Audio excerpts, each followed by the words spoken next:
Oh, come on.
Hey, how's it going?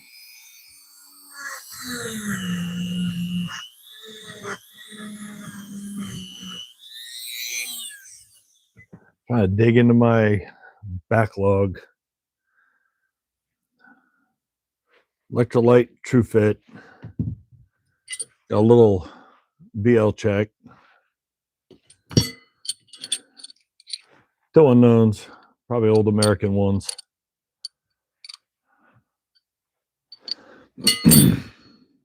Just says drop forged. I'm curious about the emblem right there. We'll see how that one plays out. That'll be an interesting if I can identify this. All right.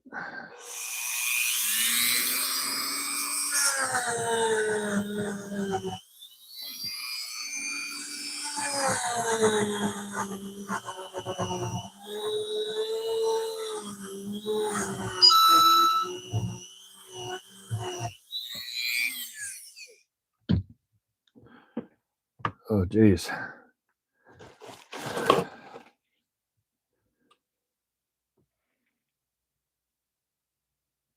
Actually, I do not recognize that one.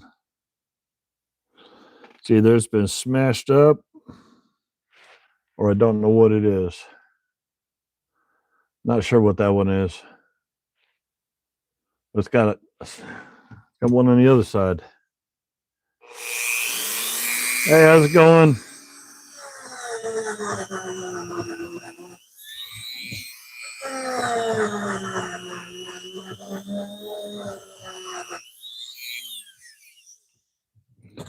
Yeah, these are odd emblems for sure. I don't recognize them. But they are the numbers on this side are pretty scuffed, so I got a feeling that the actual stamping's been scuffed up pretty good. But wanted to try to dig into my backlog since the backlog is now shoulder high.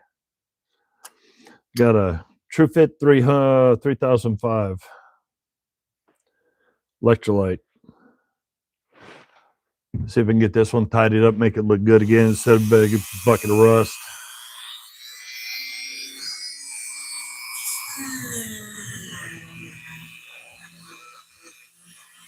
So has everybody finally got rid of the nasty weather?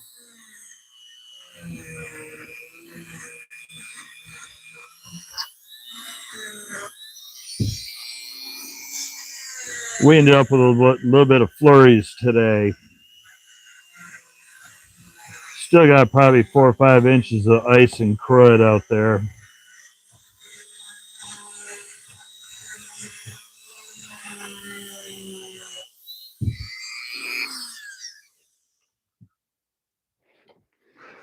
Well, instead of looking like that, starting to come around.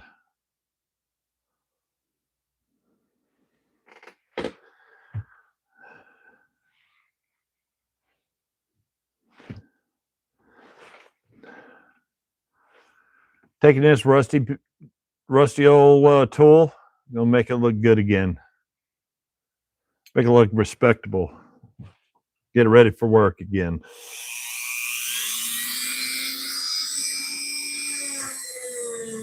Just hit it with the Dremel and the little wire wheels to get the little internal grooves, because the big wire wheel won't dig in there too well.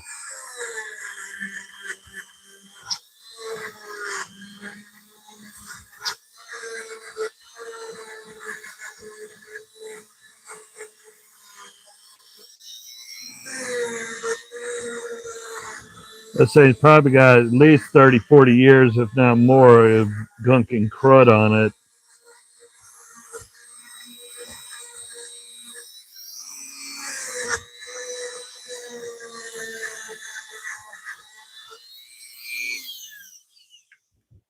Easy way to show you is, there we go. Take it from that and make it look like that again. Make it look like it's new.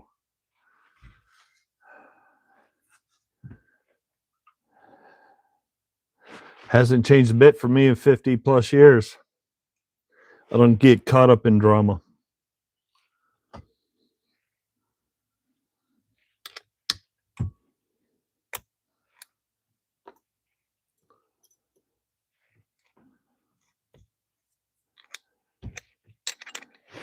My poor old Dremel. Hello, how's it going over on that side? Ah.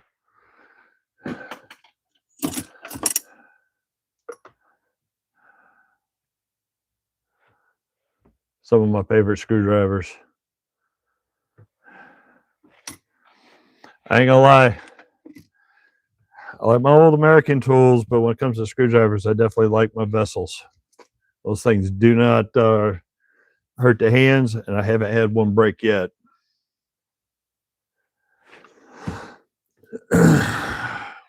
multiple ways to do this. Depending upon how nasty or rusty it is, I'm gonna end up doing a video probably in a couple weeks. Is this little beastie. Take the wire wheel, knock the main junk off it. If there's still more rust or a lot of stuff in that the wire wheel or the Dremel won't get, then let it soak in evaporust for a while, rinse it, try to work it from there. Sometimes I'll even blue tools.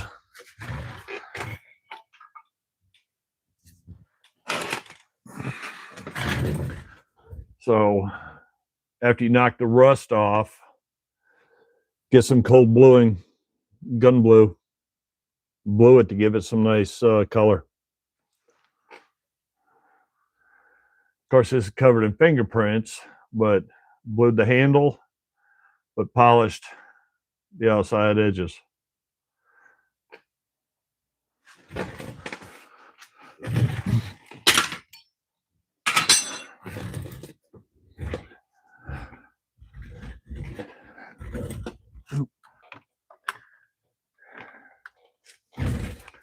So for the most part, after they get cleaned up,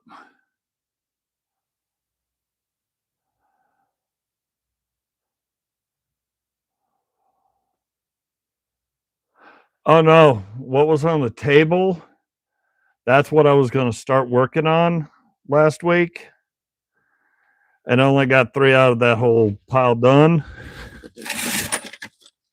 The rest of them ended up back in here. I needed my table back. I just didn't have it done. Depending upon the tool, depending upon the metals, depends on whether I get WD-40 by the gallon. So I'll spray and wipe down the tool. If it's something I know that is sensitive to rust, I can spray it with this or surface shield. Spray that on, let it sit for a bit, wipe it down. Oh, yeah, that's WD-40.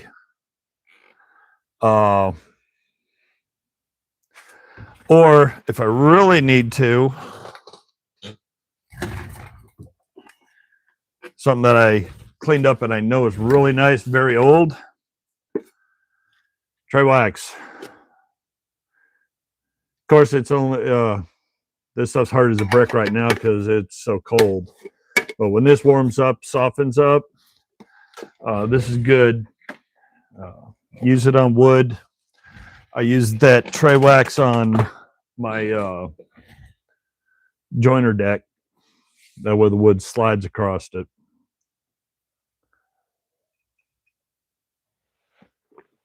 I think it just depends on the metal, how it starts the cleaning process to determine whether I need to, what I need to use to coat it.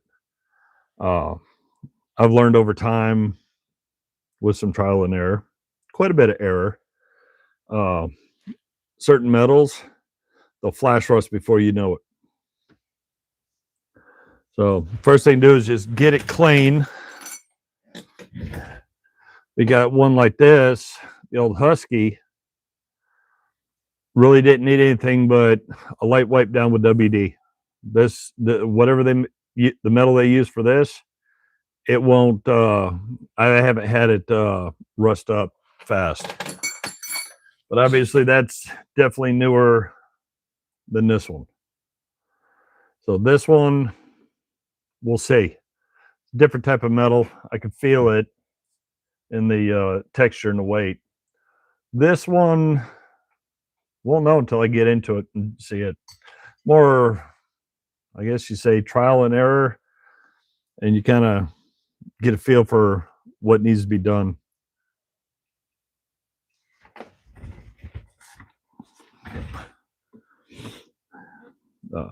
I ain't gonna lie, I have screwed up stuff that I've had to start over and over, where I've had to work on a wrench, and it ended up taking me 3 different times to finally get it right because I goofed. That's a learning process. The only way to find out, try it. And if you fail, try it again a different way.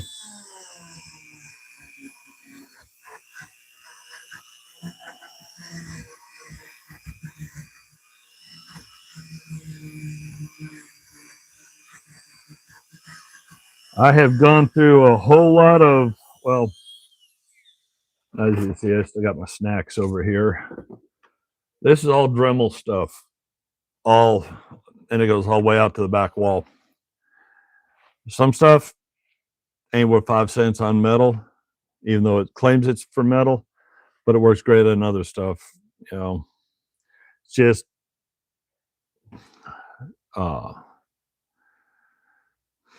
you gotta play with it. I have found that some of the buffing pads you can get, because of the fibers that they use, is not just nice dense nylon. If the RPMs get too high, you will leave some burnish marks all over everything, and you'll end up making a bigger mess than you started with. Then you kind of cringe because you see the mess you made. But like I said, the only way to find out, try. And here's the thing, you can fail 1,000 times, but as long as you find a way to succeed on that project, that's all that matters. Don't give up. And the only way to get better at it is to practice and fail.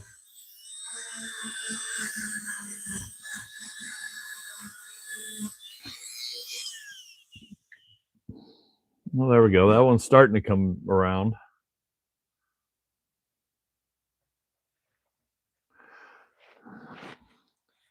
We're gonna have to go that way. I need to get to the big boy wheel. So here comes Blair Witch, because it's going to be all over the place. Oh.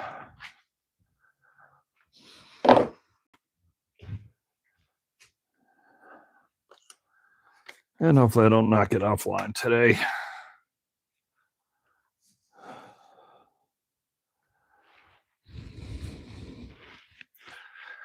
Hopefully I got it to the right side. I can't see. Yeah, that sort of kind of ish works.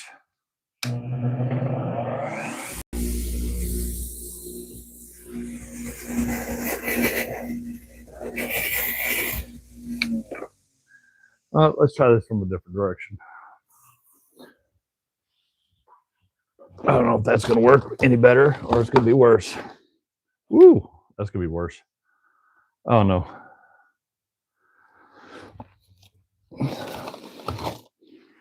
See if I can make a bigger mess now. Well, we can try that. Yeah, that way you can kind of see from the front side versus the back side. But this is a very old wrench. You can see it's got a lot of dings, dents, and pitting in it. So not going to be hyper shiny, but it'll definitely look better. It'll definitely be ready to use again.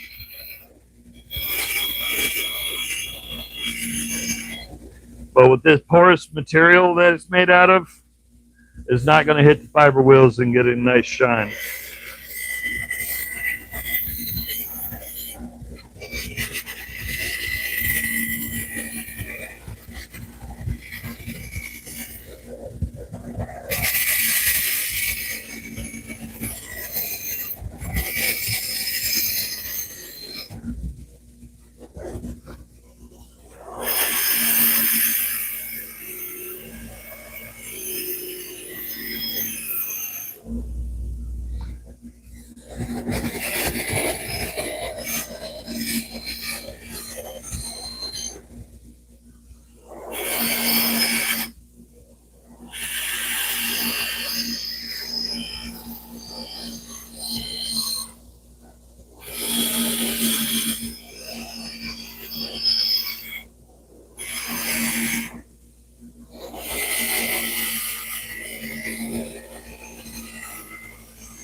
So it definitely is starting to look better.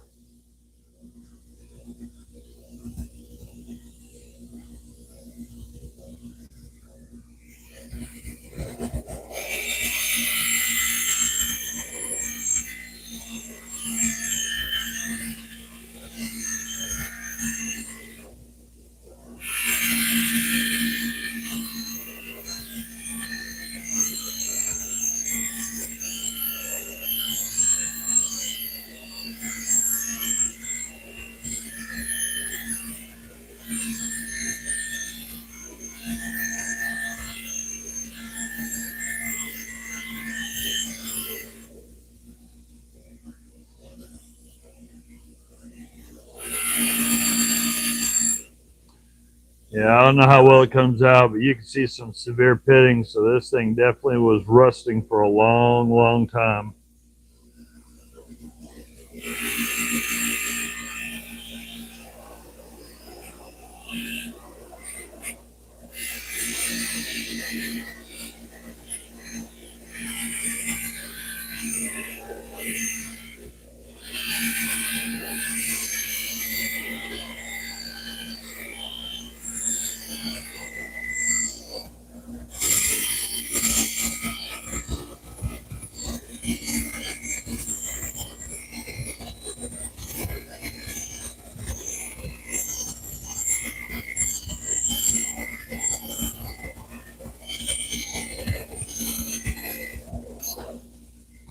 Elbowed.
I said that's close enough for this side.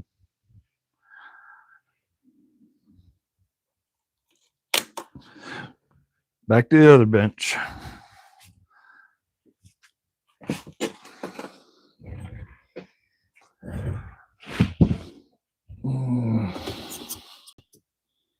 There we go.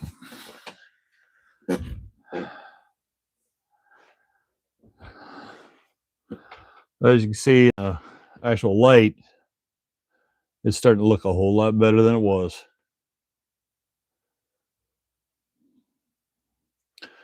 But where's it?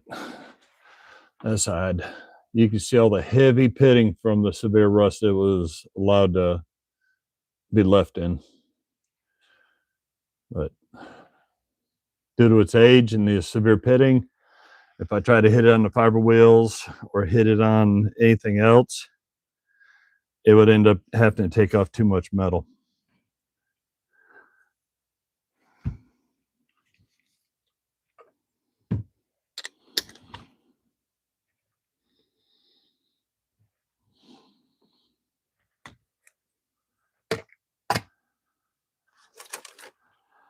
Someday I'll get this bench cleaned up, but not today.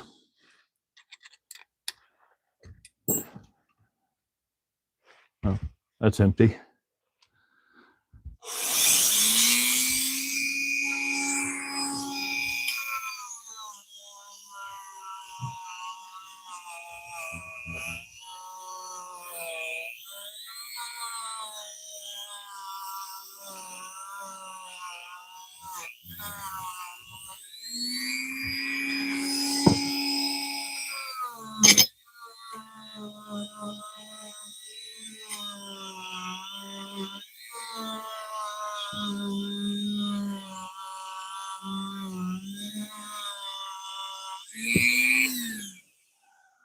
I don't do halfway work. If I see any kind of rust, even in the little crease there, it's got to go. Rust is the worst thing.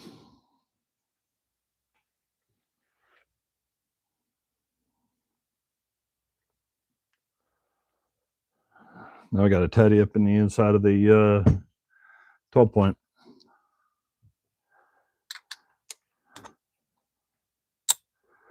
Bad thing about cheap wire wheels, they fall apart. When they fall apart, you end up becoming a pin cushion. I can feel them just pop, pop, pop all across me. Oh.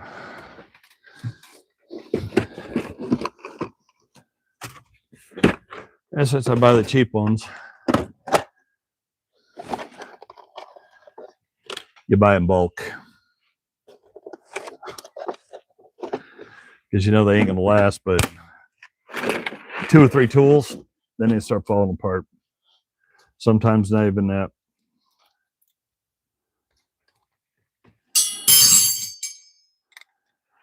Dinner time.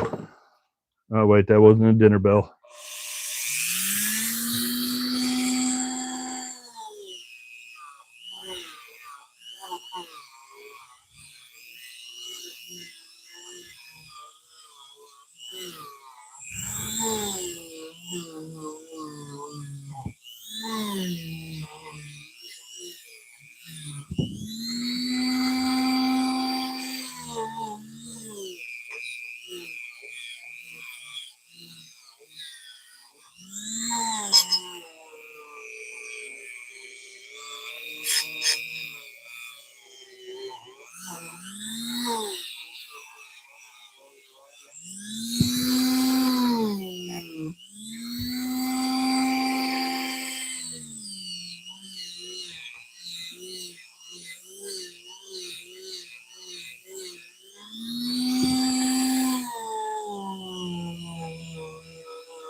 Hang on.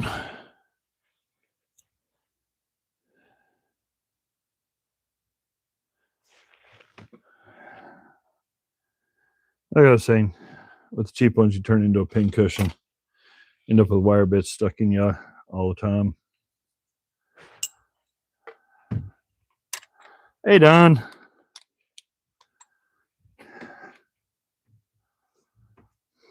And this time I'm not ready to go.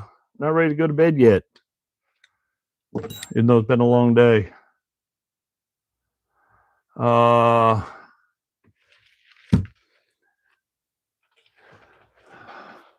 you talking about those? To try to get down on the inside?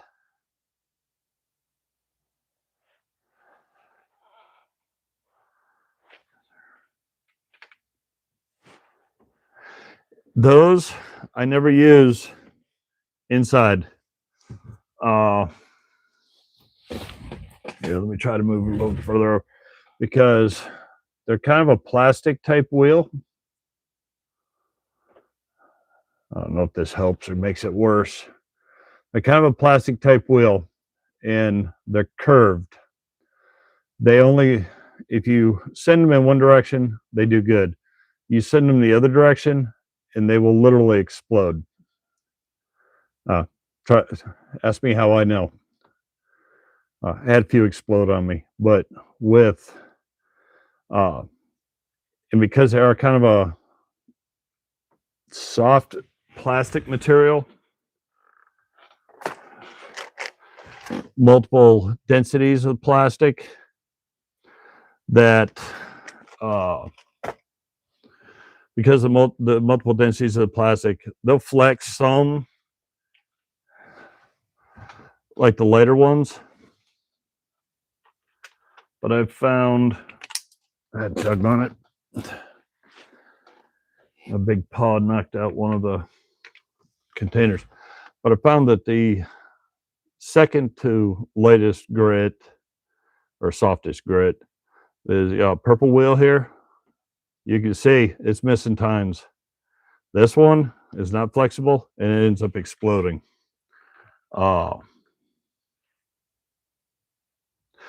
Hey, Glenn, where are you actually from? I cannot quite. North side or south side? Because we're trying to get the accent. And I'm not 100% sure of where you're actually from.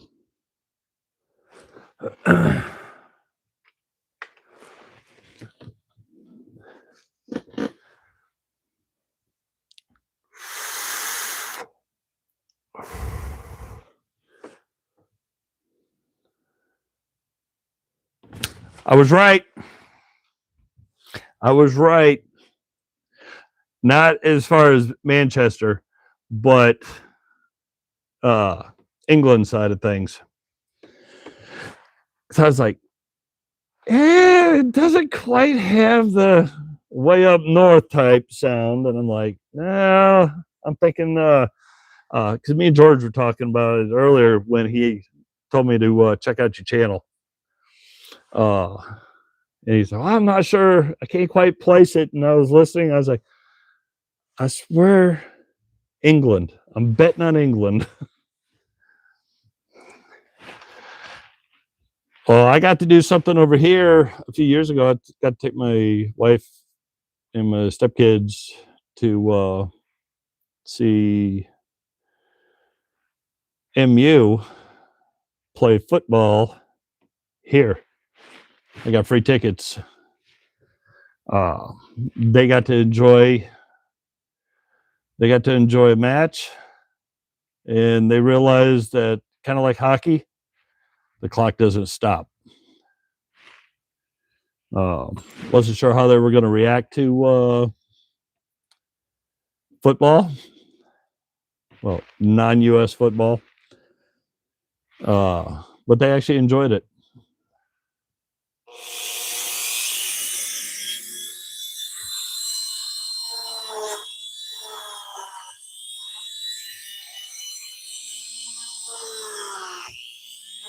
Only bad thing about working on larger wrenches, can't keep them close to the table to get some good pressure on them.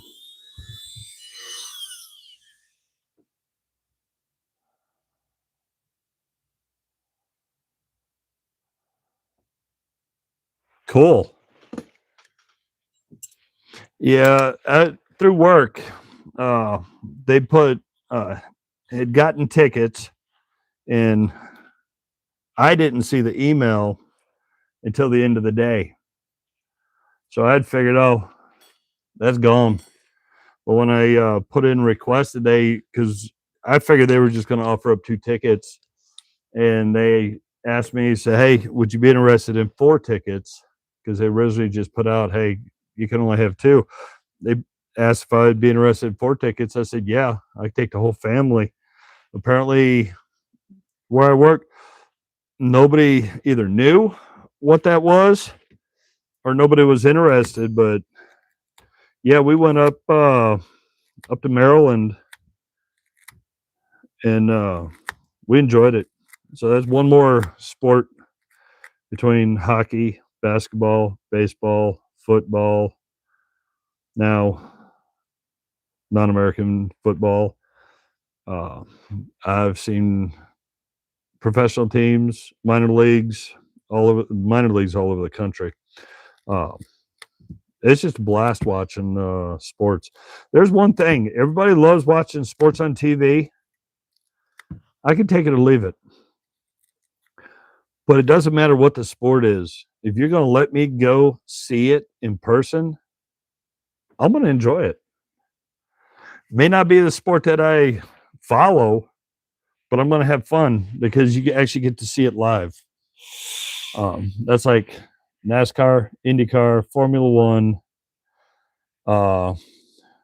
NHRA drag racing, which I've done all those too.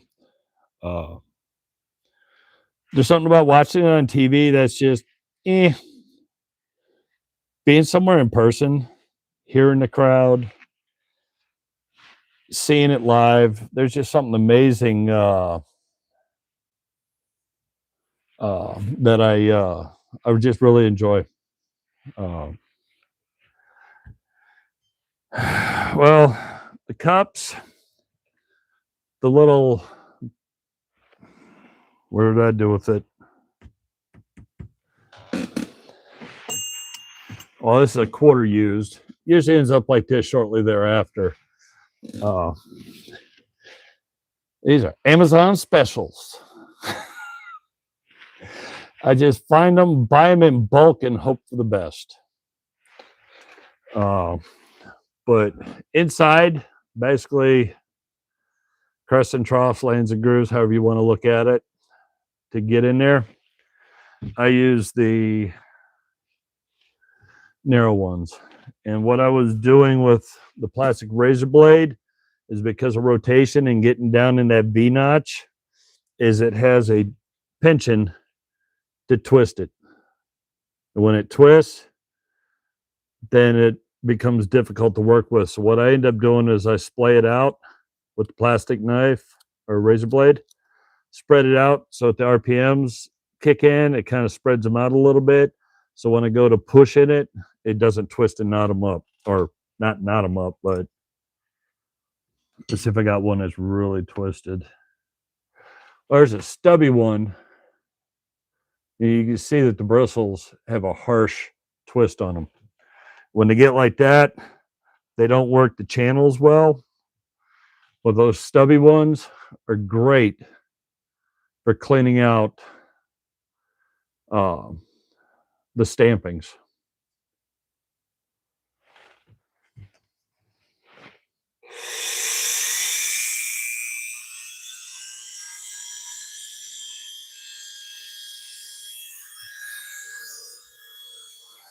Now you're talking grip, as in Grand Rapids Industrial Products.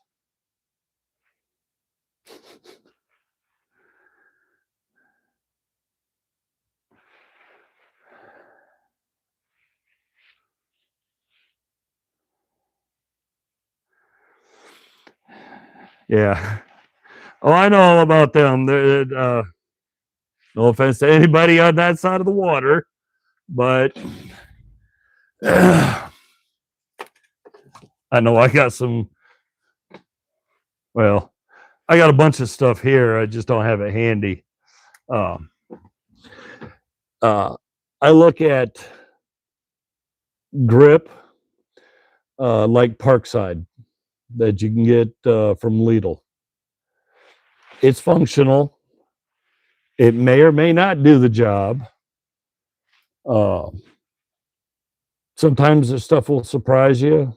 Other times you get basically what you expect out of it. It's on the other side. I stopped at Lidl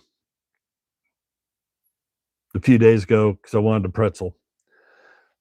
And with the 8 inches of snow and ice we had, the store was open, but they did not open the bakery. So I ended up wandering around back where they have odd tools and stuff. I found some inexpensive tools. I mean, they're really inexpensive, but some of the stuff I've had no problems with. I think it was clearanced for, I think, $5.99.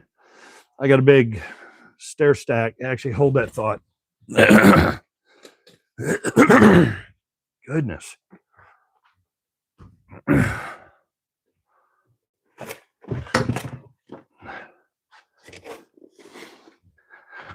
think it might have been $4.99 or $5.99. I picked up from Parkside, and it holds a ton of zip ties.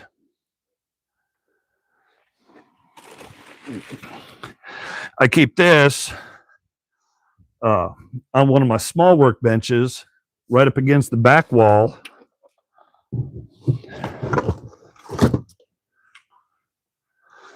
I know exactly where it is. I don't have to chase them down.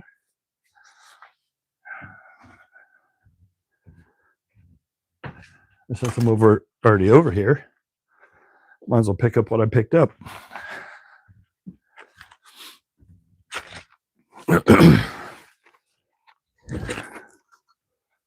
I snagged drill bits with adjustable now I got the Galloping Stupids. Brain is not braining. Countersinks.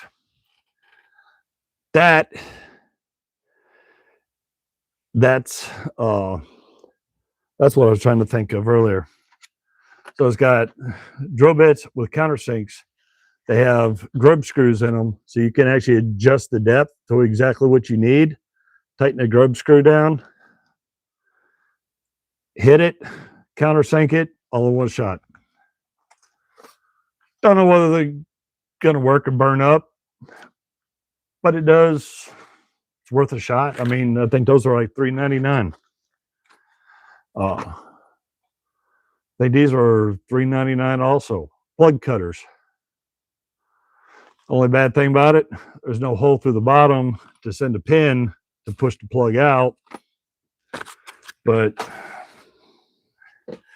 can't knock it.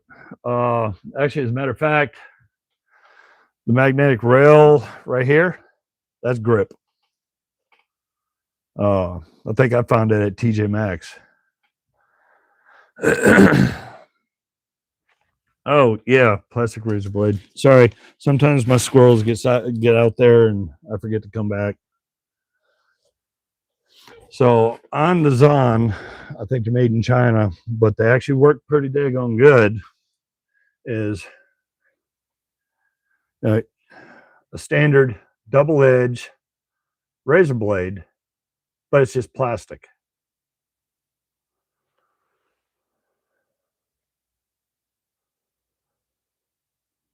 So good for scraping.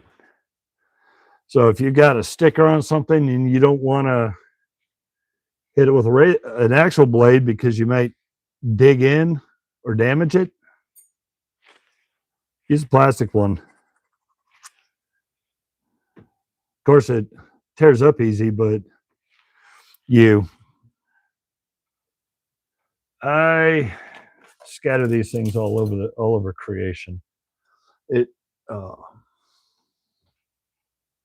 not even sure. Harbor Freight might have some, but I know I got some green handles that you just pop. Hey, I know where it is, right here with the toolbox that I'm still working on.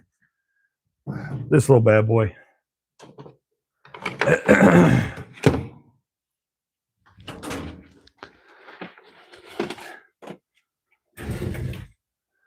So I got a little plastic scraper handle that you can pop the blade in and out of. Can't put a whole lot of pressure on it because you'll literally snap it right across that line right there. It'll literally snap in two. But like the toolbox, that was an industrial in an industrial setting, so it had stickering from whatever safety stuff they had on there. So I go through plenty of goo guns, so I don't even use the little container anymore. Spray it down, wipe it on, let it soak in, come back and scrape away, scrape away, scrape away. Very handy. More times than not, I usually just use it in my hand. I want to say I found those on Amazon. And the only reason is because when you're, well, it's a bad example because there's no way I'm taking that sticker off this because of its age. But so if you had a sticker or a price tag on a handle that's wooden, then you can lightly scrape on it. You don't have to worry about digging through the paint or digging into the wood and slicing it. Nothing worse when you're working on wood and you accidentally play with a razor blade and you're trying to lightly scrape something and you cut in and dig it. Because that usually irritates me really, really, really, really bad. So let's see if I can get a little bit more of this done. Get the erpins going. Get those rippings going. Now, this one is a brass one, and I'm not too big a fan of it because, obviously, because of it having the brass coating, it's not strong to get in there and really dig. but on some metals, it leaves a transfer. And I had a video that it was the handiest one, the one I had nearest me. So I slapped it in there and it went over, oh, I know what it was, the proto slugger wrench, where I had to grind off the owner's marks. Well, after I got done, I saw some debris down inside the stamping. So I took this, ran over the top of it. Well, it left a nice bronze, where this rubbed back and forth, left a nice little bronze coat on it that I could see. Wasn't happy. That's the other problem with the brass ones. Yeah. Chews them up fast.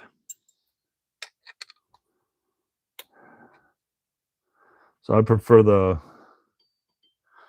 actually just metal ones. As long as you keep the RPMs down, they usually last. They last okay.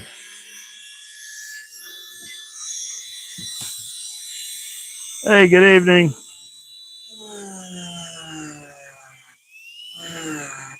So with the amount of rust on this one, something tells me that the inside of this is going to take a lot more work than I had thought it would take.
Of course, these stubby ones that were up on the top of my mat, they've been around for a long time, and they were pretty much done to begin with.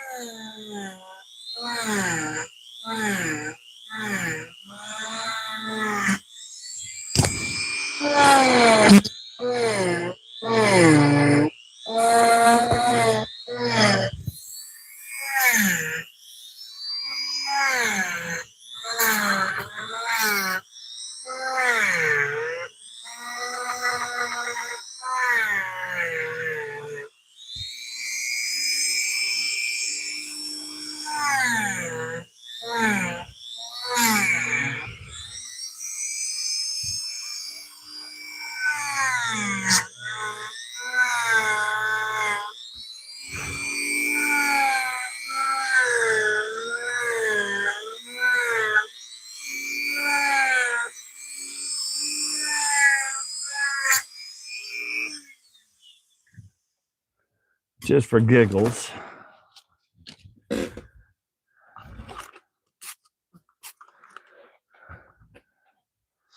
Anybody that watches Scott Crafter knows he loads his tub of towel wipes.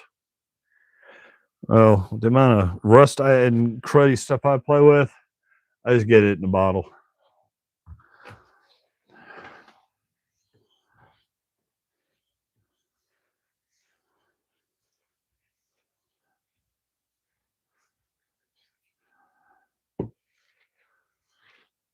Okay, how do I do this? I know. Okay, I'm gonna go like this, right click.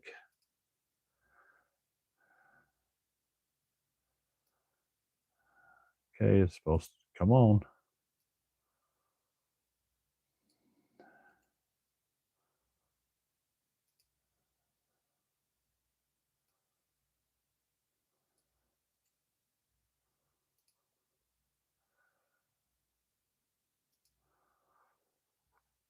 Okay.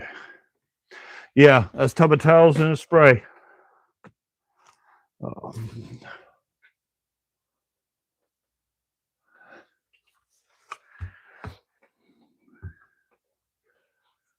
I found that at Lowe's.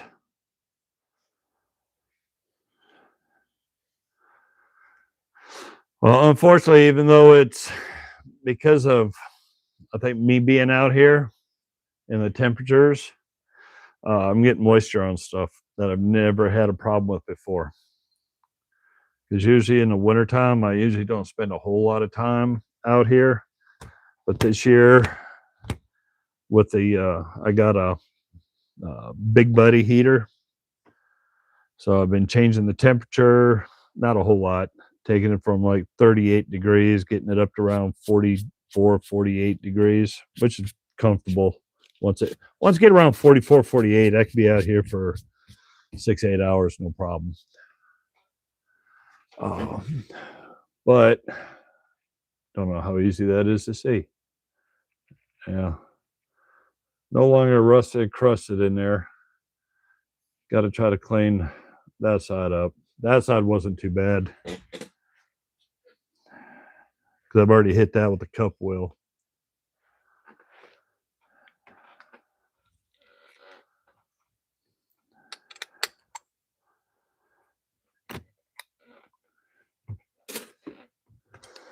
Yeah, when I start wearing these down, I leave a pile up here, and it's specifically for digging out the 6 or 12 point corners, or like in the socket.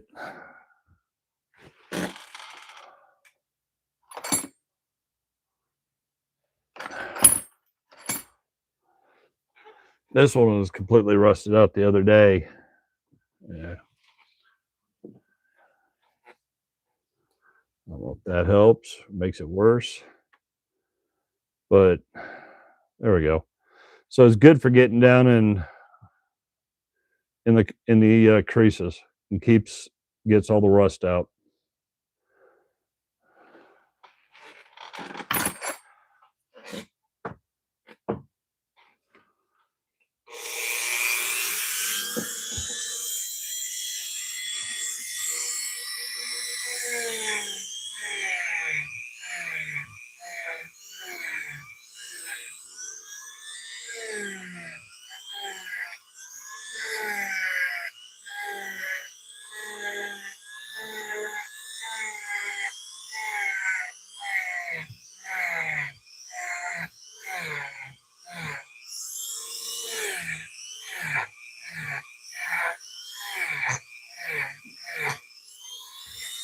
I don't know if it's visible, but occasionally you can see a little puff of debris come up, and that is rusting crust and the years of neglect down in the trough of each one of these. And what people don't realize is that crud that gets down in that trough makes it harder for the wrench to do its job. Quite often, it doesn't allow it to fit another bolt properly.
Actually, sometimes it's just easier to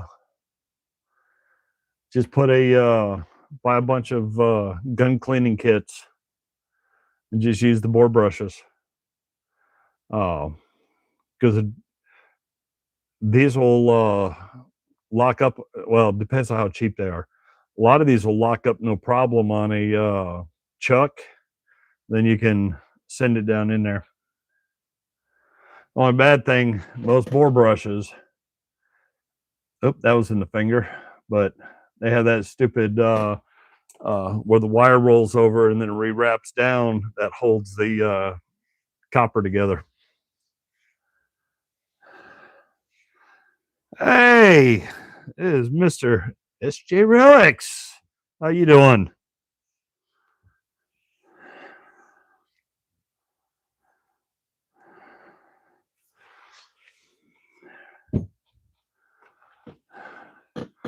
You know you want that one for your collection.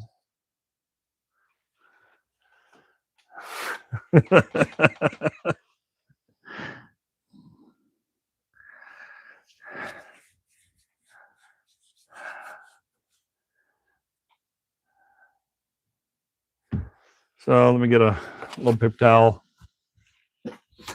Well, a lot of people, when they saw what I did,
hopefully that's better.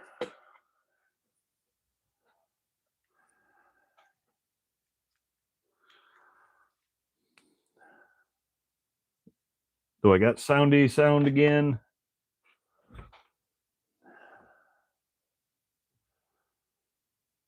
Cool. Yeah, El Cheapo, made in China. I think it was $15. Came with both mics and the dead mice to put on them. You just kind of work with what you got.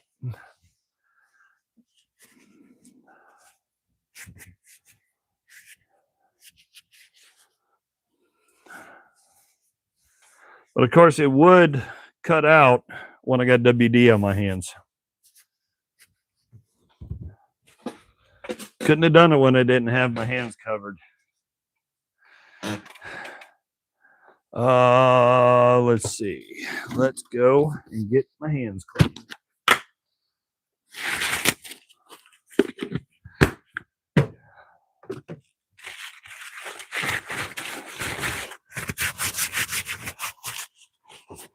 Oh. So, yeah, what I was saying, SJ, is I made I don't know if it cut off before or not. I made a knife out of half a horseshoe and a railroad spike. And I may end up, I've been wanting to get a small propane forge so I could deal with that. Start making stuff out of that.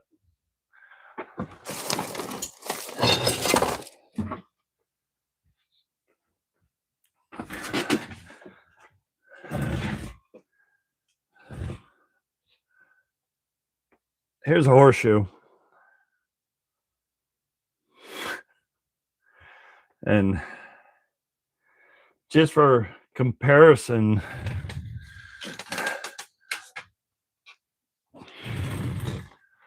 this is a 2-inch engineer's wrench. So you can compare the size of my paw versus a 2-inch engineer's wrench.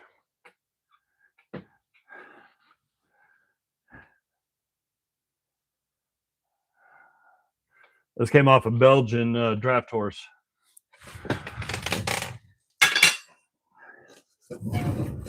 I cleaned it up, blued it so it retains some coloring. But we got 2 of these on vacation. I'm going to build a wood platform for that to secure to. Then I'm probably going to have my wife draw words on it. I'll go in and carve it out, wood burn it, stain it, make it look nice.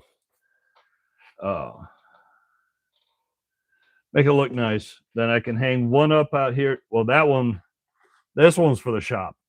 So I got one for the house for that trip on vacation. That's probably why that box right there is never ending. Keeps spitting out tools.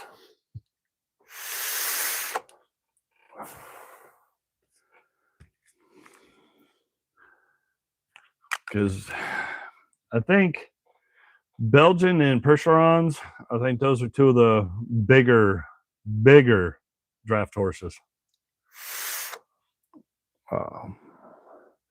But yeah, they're big boys for sure, because up on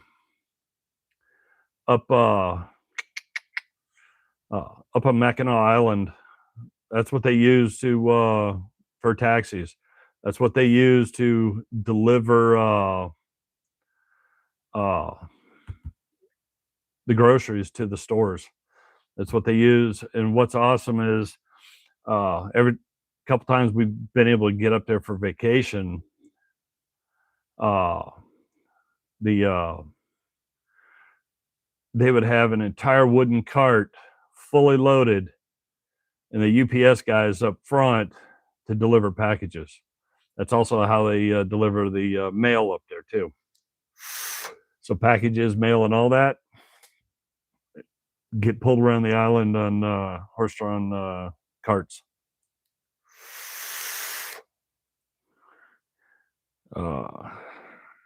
Yeah, I ain't quitting vaping. I started vaping 10 years ago. According to my doctors and everything, I smoked 2 packs a day for over 24 years.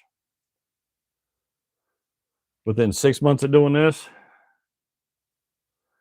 no more bronchitis, no sicknesses, and every year I get checked out and I even get a CT scan, and my lungs are better shape now than they were 25 years ago. And I tell them I vape like a freight train, like an old steam locomotive. They don't hear any crackling, any distortions at all. But I also I make my own coils. I do the cotton. I keep it taken care of, and don't buy gas station juice either.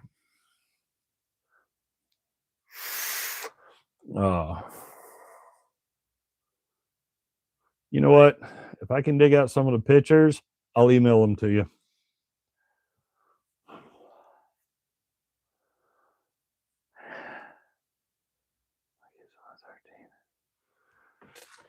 Oh, I drank that a couple weeks ago when yeah, I had a dark and stormy a couple weeks ago. I was gonna say I had a bottle of Black Seal.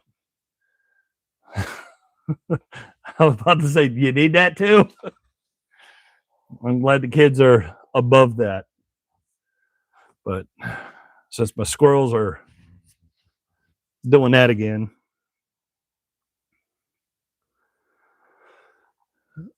that is what that like electrolyte True Fit. That's what the wrench turned out to be. Now it looks good again. Doesn't look like trash. And this is probably something I got in a lot. That may have cost me 15 cents to 40 cents a piece because I get them in a bulk lot from an auction. Dig through, find the good stuff. This is part of that lot too. I haven't uncovered the mess. Oh, there we go. 1.5 inch, 1 7/16 VL check. So not a bad little wrench, but it'll clean up. It'll look a whole lot better than this disgusting thing, and it'll be back in service again.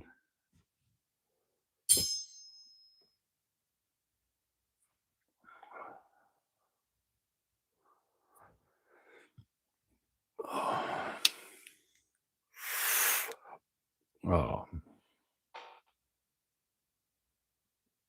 I still got lots and lots and lots of projects, and I still haven't had the nerve to play with this open pawl ratchet. I know I want to clean it up. I don't want to damage it, but I know I'm going to have to take the clip out, get the guts out of it, because this series has the U cap on it. But this is companion. This is the old Sears companion, except for one distinct difference than most companion that most people are aware of. That's USA made companion. This is the only companion out of all the tools that I've acquired over the years, only companion tool that was made in the US.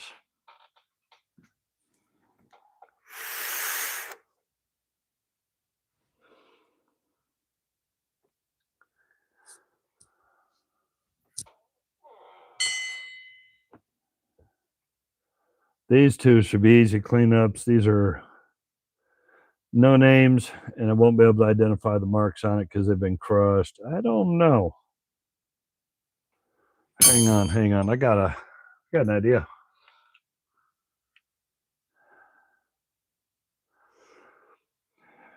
For this one, or these. And don't say yes. The True Fit, I have no idea. VL check here, I'm thinking probably the 60s or earlier for this one. And that's just because of the shape. These, probably early 1900s. Because the fact that they're not marked with anybody. Well, I don't know. I may know who that one is because I caught a glimpse of it. But a lot of these are usually early 1900s because they didn't put names on. Oh, the companion? No idea. Because I had no idea that companion, any of their stuff, was actually USA made. But then again, with it open pawl, it's got to be old. It's definitely older than me. Because I'm not 100% sure that they've had open pawl ratchets post 50. At least I haven't seen any because the open pole ratchets I've seen have all been 40s, 30s, 20s. So I know somebody was saying that this might be, uh, they thought that it might be early 30s.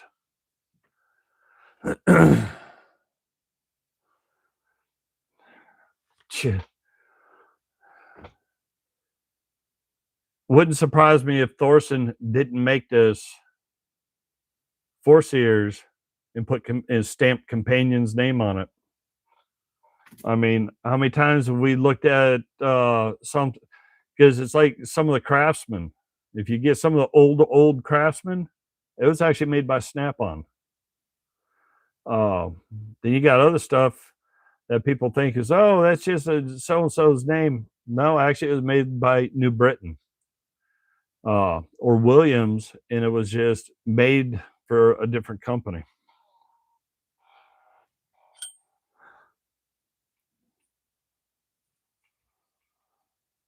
I'm going to cheat because the Grandpa Spectacle there, the magnifier,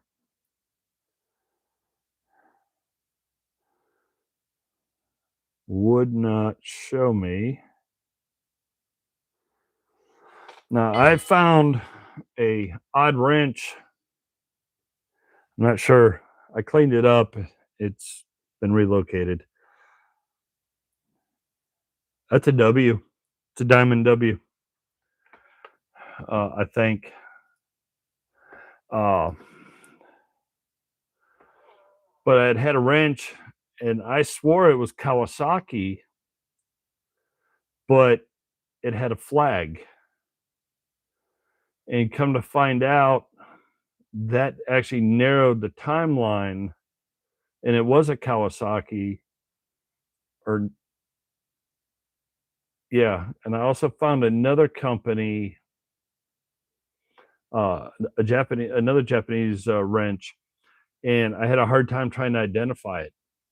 But when I finally identified the script on it, come to find out, we know the it was a basically agricultural lawn and garden company. We now know the company as Echo, but it was before they changed the name to Echo. I can't remember the original name. That's what it ended up being. So we have,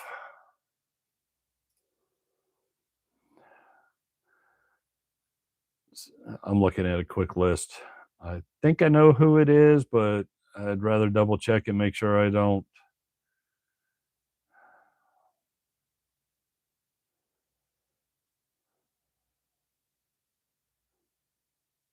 Okay. I was right. Diamond W is Williams. Taking the phone's camera and then being able to zoom in, you could actually see that it was a W, but it's been battered up that you couldn't see it. That's a J.H. Williams wrench. So that's cool. And because of that, I forgot what I was talking about. There was something it was in my head right before.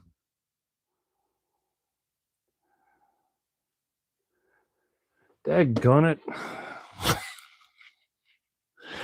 Oh, we were talking about wrenches. I was talking about the Kawasaki one. I found the company that before they changed their name to Echo. It was just me rooting around boxes of dollar boxes, and I was like, "Oh, I don't have this. This is kind of cool. Let me clean it up." And doggone it, I found a very cool wrench. And now I cannot, for the life of me, I cannot remember. For the life of me, I can't remember what it was. But I know I found a couple sockets recently that had S, W, and an oval. And I had no idea who it was, and it should have clicked.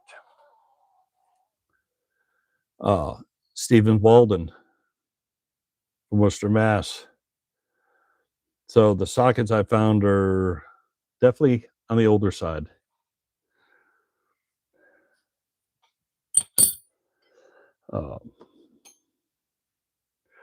So let's kind of take this one that way. I want to see if I can make this look a little bit better. Look how thick that thing is. I bet I could hang on this. I bet it won't flex. Not a bit.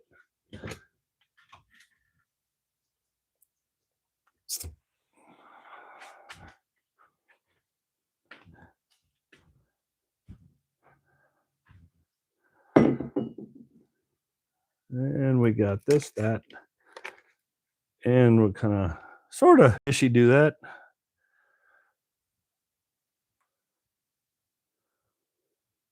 Okay.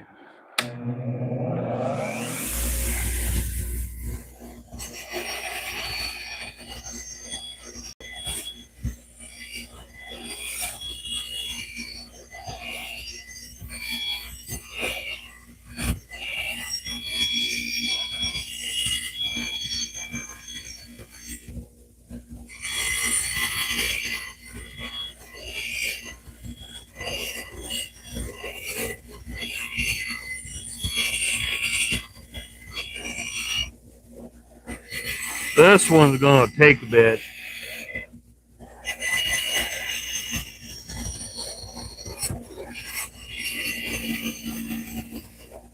It's not because of the fact that it's big or really rusty. The sweeping arm doesn't flow well around the equipment.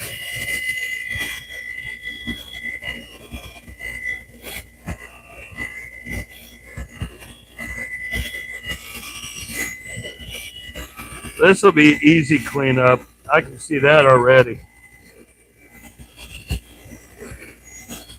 The rust is coming off with not a whole lot of extra work needs to be done.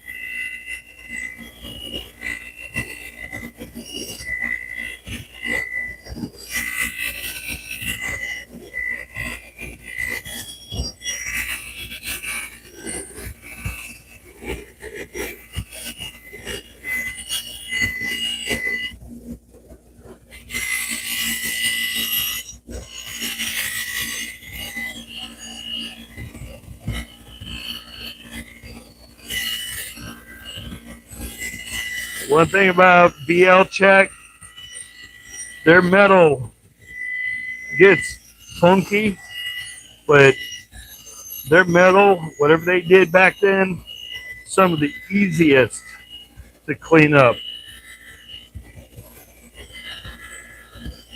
And I have not had too many BL Check that, even though they were sitting in a bunch of rust, that ever got pitted so bad that it wouldn't look good.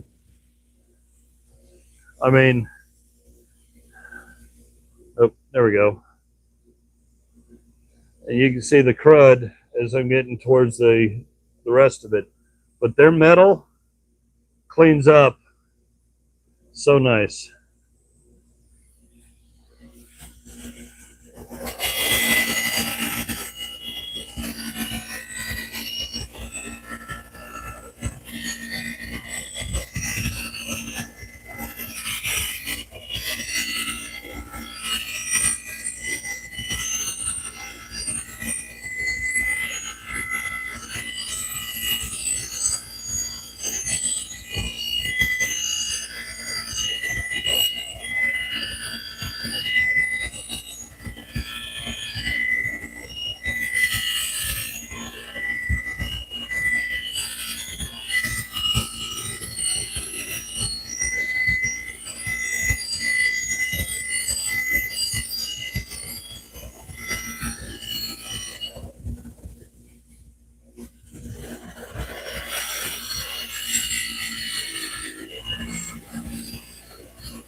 Let's go back to the other side.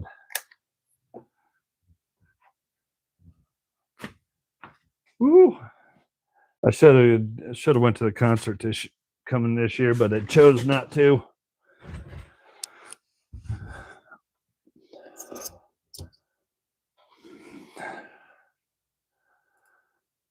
Because I know that Iron Maiden is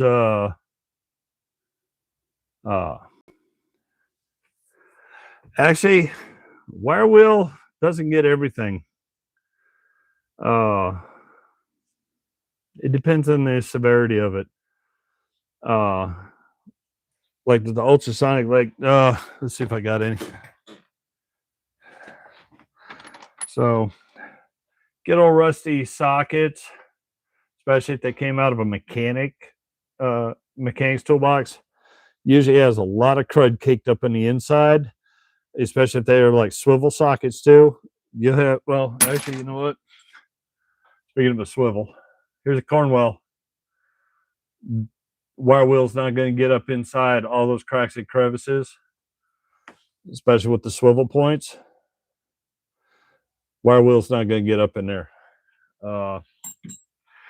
If it's like a old F-type wrench,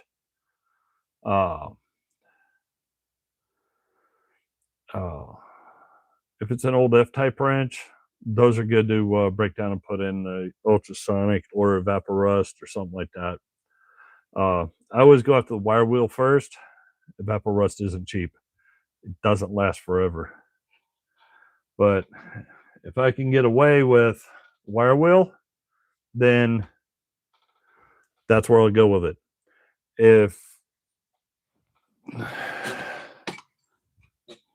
I can take it from rust and crust and slight chrome chipping to where you can't tell that the chrome's chipping, wire wheel, mildly aggressive fiber wheel, 2000 grit fiber wheel to put the soft finish on it. And then other than my greasy, grimy fingers on it, as you can see, it's shiny. So all the rusted crust comes off it. I talk about a shiny one. That's Fleet.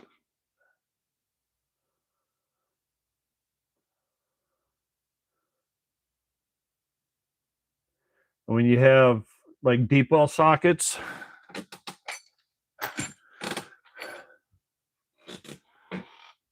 let me try to find a way to shoot light through it. This is where ultrasonics, evaporust, and stuff like that works. Because, geez, can you get it done in there? Okay, here, I'll just try that. Imagine trying to get something all the way through that to get it clean that's full of grime, full of rust. This one got just a little bit of rust on it. It's gonna, I'll hit the wire wheel on the outside to get it a little knocked off, but it's gonna have to sit in the evaporust to get everything all the way through the core of this. Because this, I ain't got enough stuff that'll clean all that rust off. This is a definite candidate for evaporust. This one, not so much. It has light rust and it's surface rust. Wire wheel will take care of this one in a cut brush, because a cut brush will fit inside. It'll dance around in there, and that's all it's going to need to clean that one up. This is one that either the evaporust, ultrasonic, because you can put evaporust in a bag, put this in a bag, and let it chew away. But a lot of I have a 22 liter. No,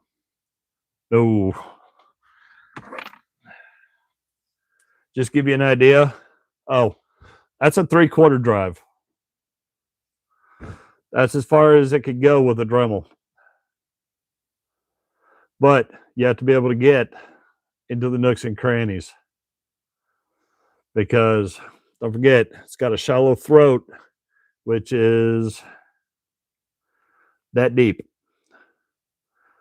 Has a thick block right here, then an opening, then another block, and then that's where the oops, then like sticking my thumb. Then that's where the 3/4 either extension or socket head goes in and locks in, so it doesn't go all the way through. So with this one's got, I think, 3 layers, so you can't get around those corners.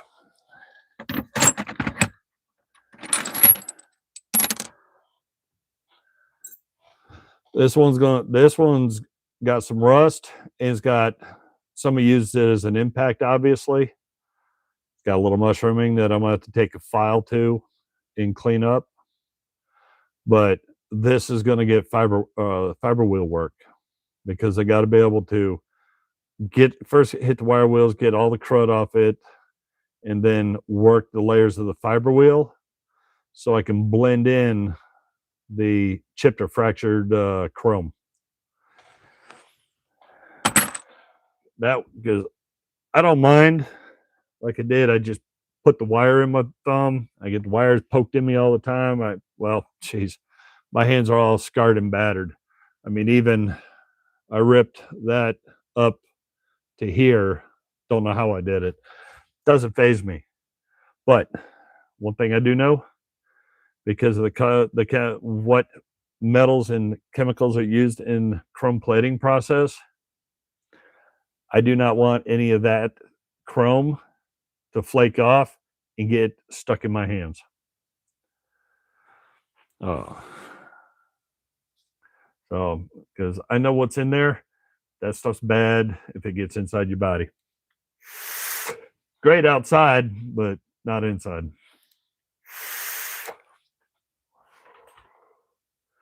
I don't know, guys. What do you think? I mean, it looks okay this way, but if I get the inside of this tidied up, hit the wire wheelie here. Oh, another wire. Should this big old VL check get blued and give it a light bluing to where it has that kind of a gray industrial look, especially since it's a beast, big, nice, thick, and heavy.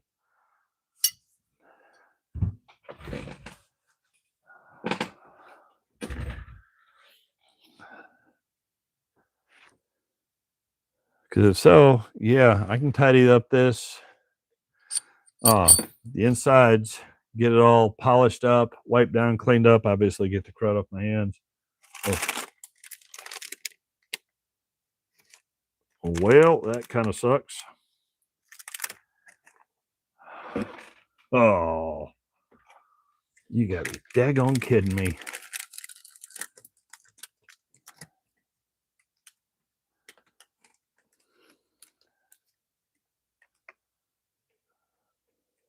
Son of a biscuit. Oh, friggin' wire on my Oreo.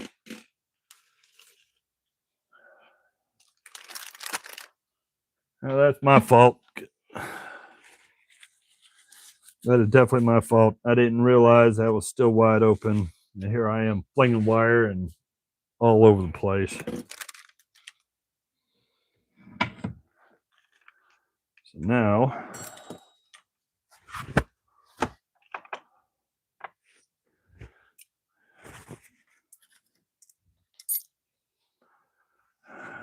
gonna wrap the magnet.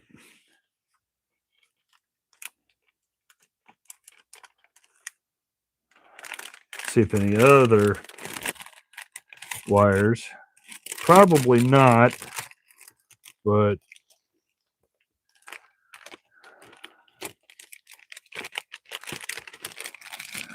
Since they were floating in flight through the air, they won't be stuck in anything. Cool. No wires. Oreos are safe to eat.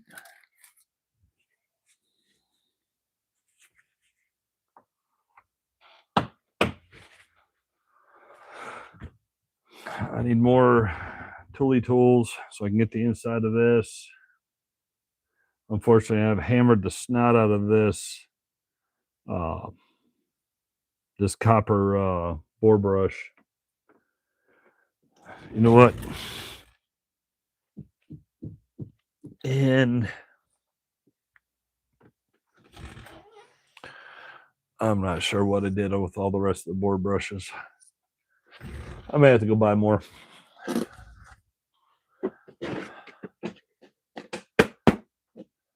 I am good at sharing. Oh, no, don't tag on it. I'm good at sharing my wire bits. Unfortunately, I've had to pull a few out of my wife's foot because they get caught in me, and somehow, some way, some why, they end up falling off.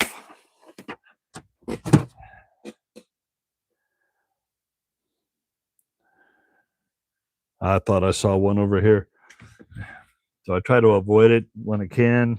That's why I have the magnet here, so I can kind of go around the clothes, and anything that's not actually embedded, it'll pick it up. All right, hey, be safe. Have a good one. Hopefully you got some good weather.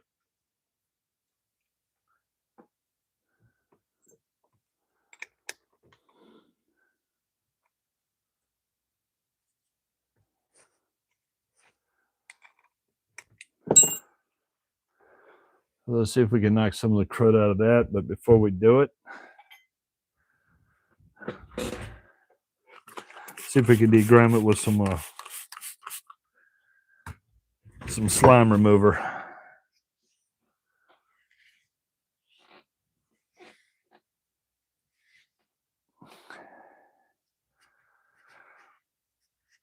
Yeah, I got a little bit of the grime out of it, but it's still got a lot of rust in it.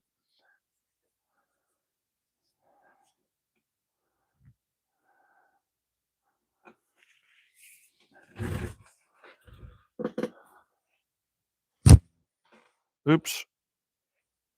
I think I lost. Oh, I hit the mic. I didn't know if I had totally knocked the thing out.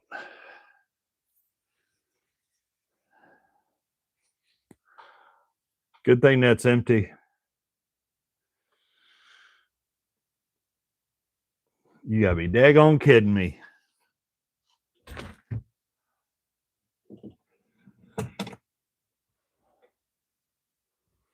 Is that what I think it is?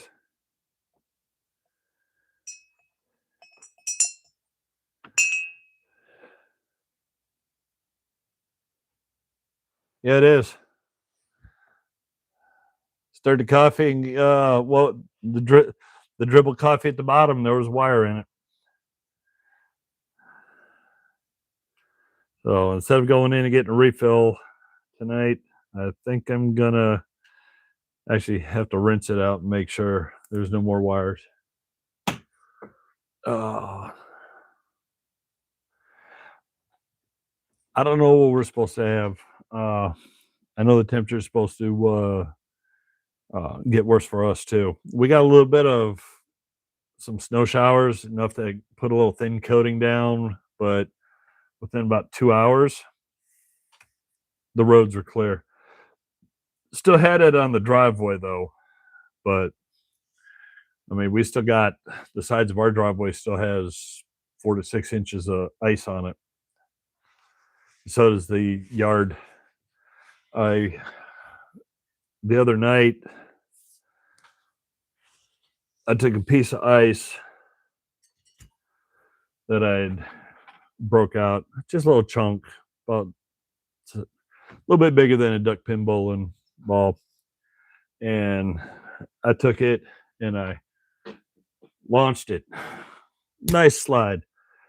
All the way across the front yard, down by the fire pit, across that 40-foot area, back up, out by the garden, and then you could see it as it hooked, went left, went down probably another 120, 130 feet, and went right down into the tree line.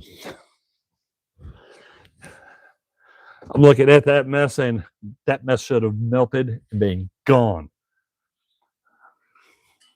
But then again, I can't complain, because if it's like that, that means I ain't got to mow it.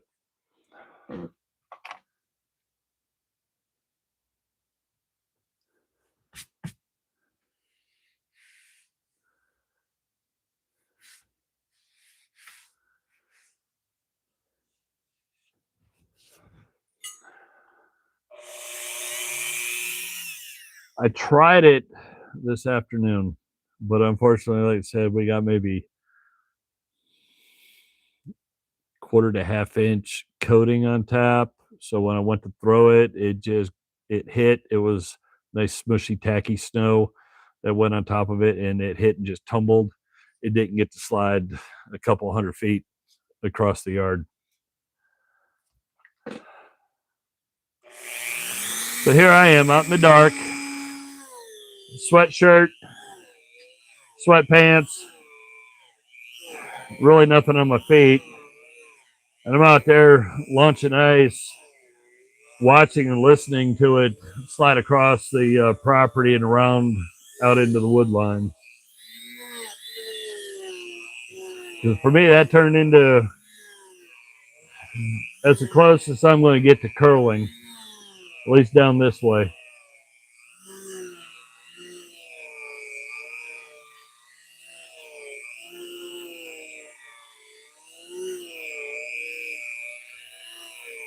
When me and my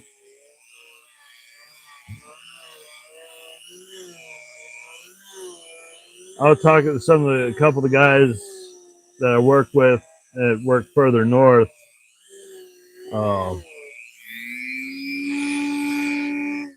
They were complaining about the ice up that way, and I said, you know what? I said we could just say we need a team builder, just go out there to a open field. I said we can just get some of our some spray paint, go out there. I said, and then we can just do some curling. And they had no clue what I was talking about.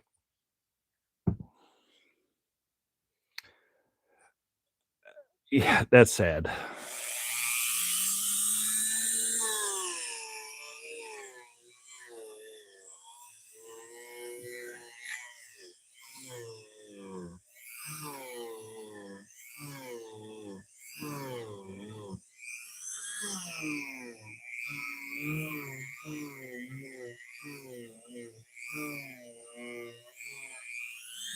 That's this one.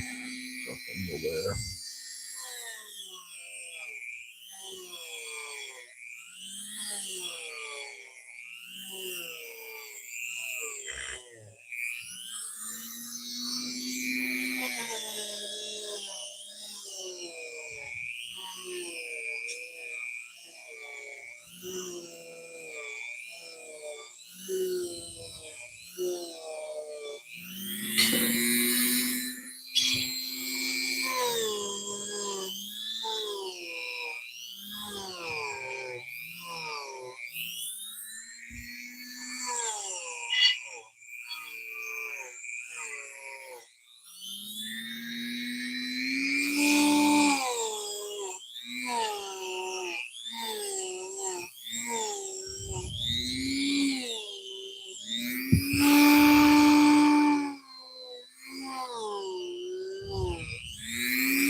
That actually looks really good. Mr. Jeffries, you still out there? Just dawned on me what was out here, still out here on the on my desk.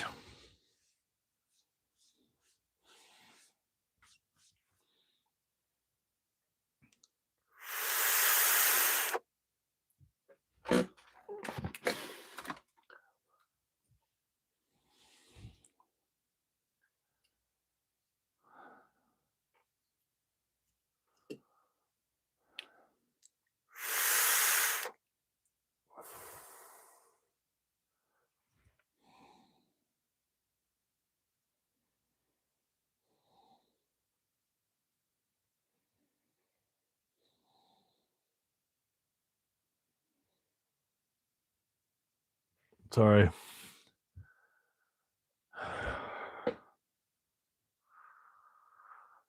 A piece of debris, not wire, but I got a piece of debris up on the right up on the edge of my nose.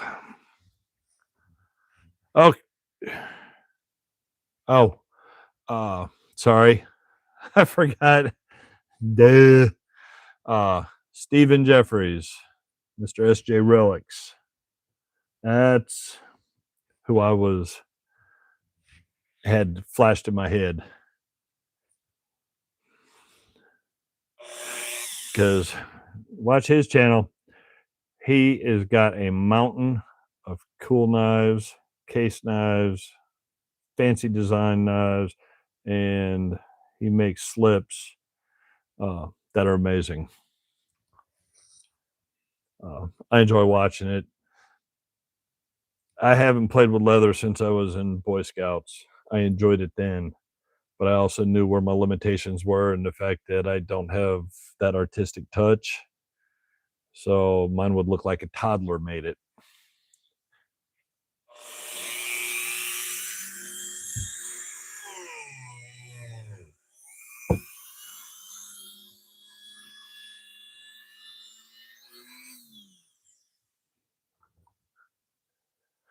Oh.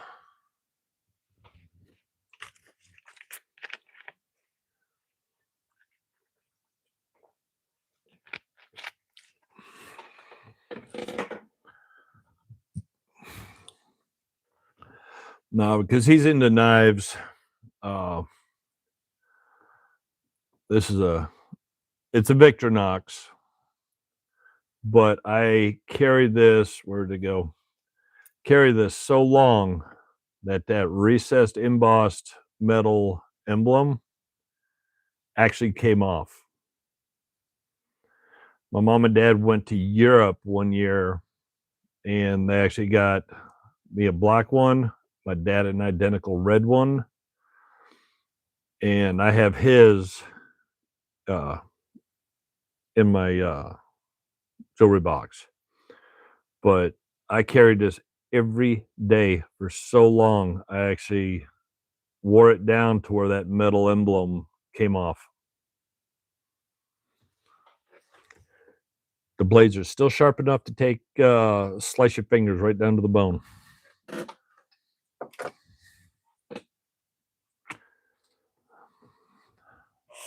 Let me try to get this so I can try to get to the bluing part, because I think that would be fun to. I think that'll look good with a little bluing. Doesn't need a whole lot. You don't need to make it super dark. Just need to give it a little pizzazz. And because of its size, I think it would look good with that darker look and give it that more industrial feel, especially with the size, with this being what, 1.5 inches, 1 7/8.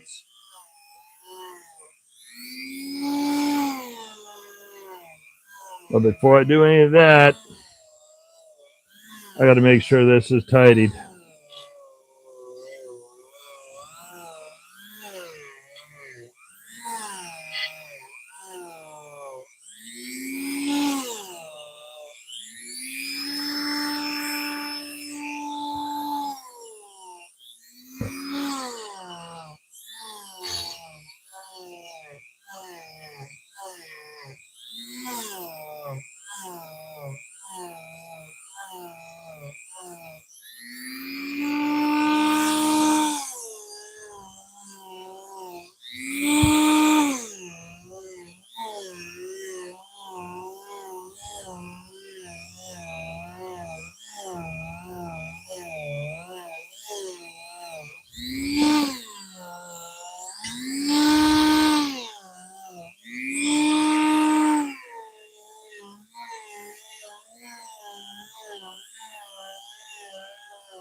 And yes, I know I'm running the RPMs way too high for this cup brush. And that's why it's flailing wire at me. But with the age of the grime and gunk in here, I need to be able to knock the snot out of it and get it out of there.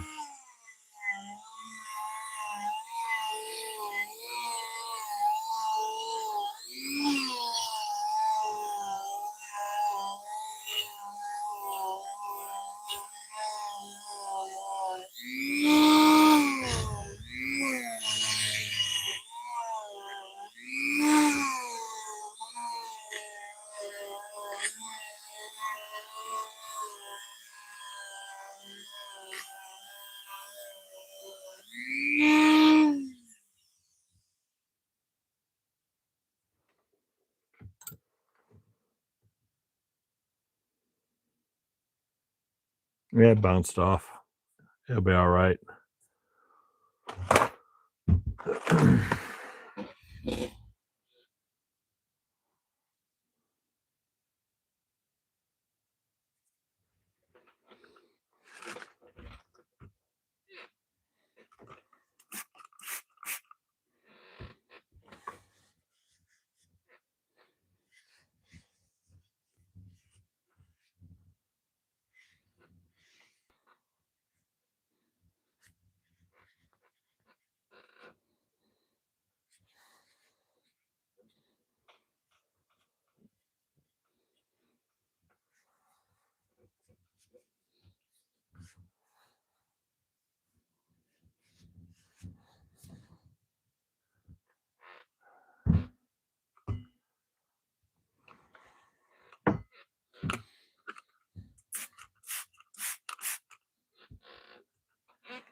Okay.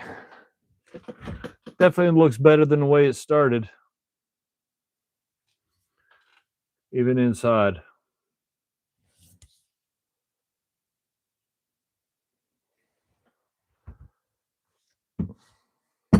I need to refill the good stuff. But I'm not 100% sure where. Oh, I found a bottle.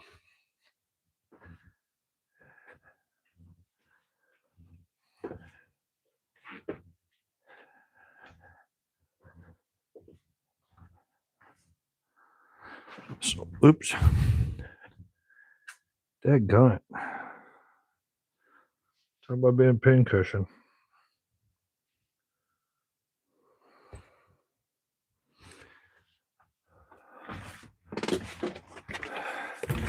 $91% isopropyl.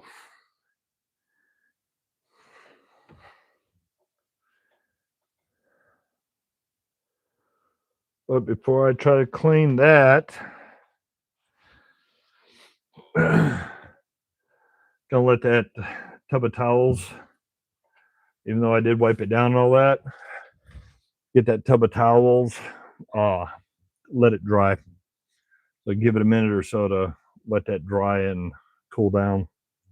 Well, calm down, whatever you want to say.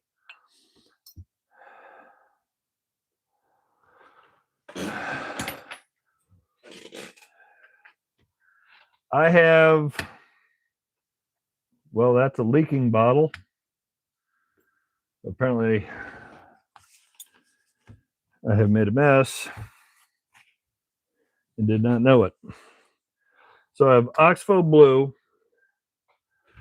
Oops. That was wire. Oxbow blue, super blue, G96.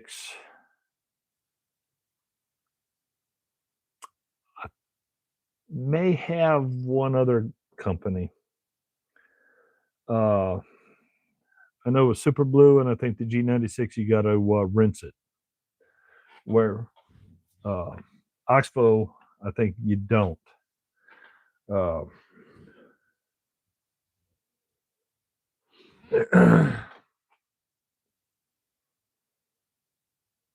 I know we could use Oxbow, or I could try to tidy up this section. We could use the G96, which is kind of a waxy paste.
Sorry about that. I've been very busy today and this week being on call, so I did not think to even make sure these were fully charged again. I was kind of flying by the seat of my pants, hoping that the batteries were holding. But yeah, I'm no artist or anything. Getting bluing off, yeah, you can get in there and scrub. You can hit it with wire wheels and stuff like that, and knock it down. It just takes time. I would rather.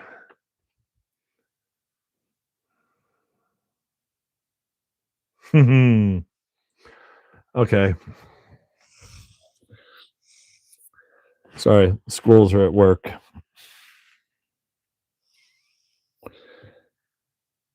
I think they got in the mountain doing pixie sticks because the squirrels are at work.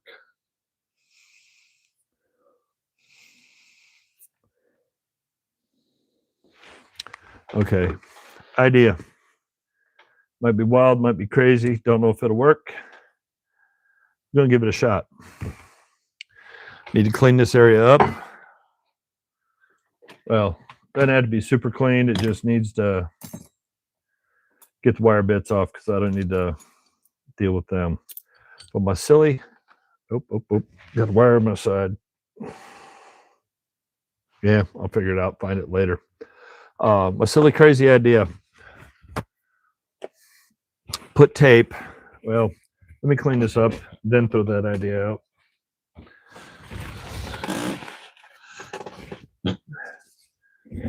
Not WD-40, even though it looks like it. It's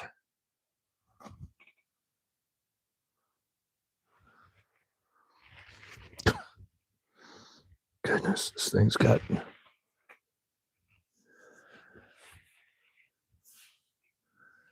Huh. I know there's a wire in here because it's poking me. So WD thinner, looks watered down. This is LA Awesome.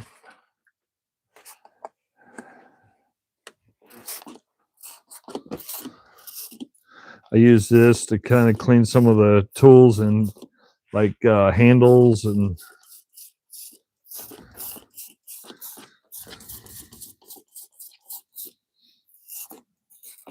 get this in a gallon jar too. But took an old grimy, nasty, there we go, an old grimy, nasty snap-on screwdriver, made it nice and bright and clean again. And then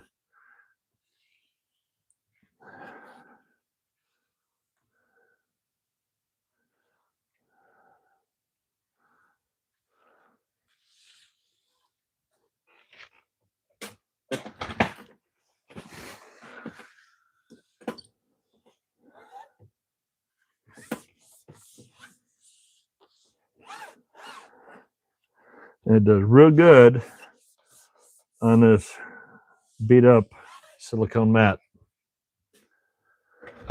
Other than the burnish marks where I've smacked into it, but it picks up the wire on the rag well, gets the crud off it. As you can see, clean. Need to tidy up the fingers a little better.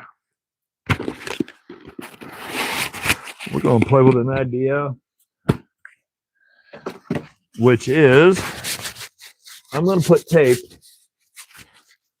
on the open ends, both sides, and then I'm going to try to do what I did when I was younger and what I did a couple years ago when I put grip tape on a skateboard.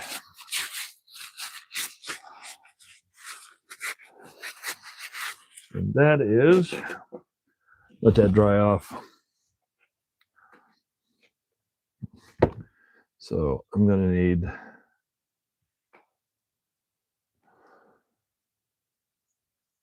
that should work. Use that as my rough dimensional guide.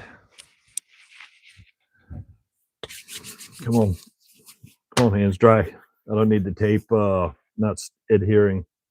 Oh, got the cart ahead of the horse.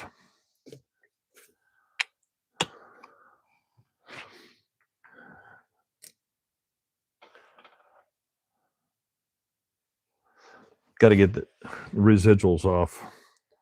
So firebomb it with alcohol.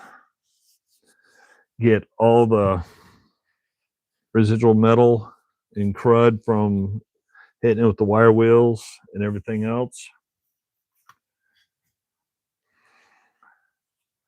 Well, I found out where I cut my finger.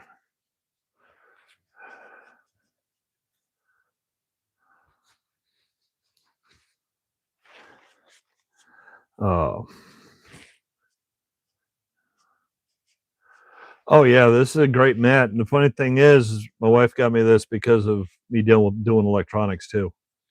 Knowing that this is a good mat for electronics. Whether it, because I can set my solder station up on this side. I don't have to worry about it. And then on top of that, it works great for RC cars because it has all the little compartments. I've got room for, I think, 48. There's 48 ovals on this side for sitting small screws and parts. I got probably 64 here, larger tray assemblies in the top and the sides.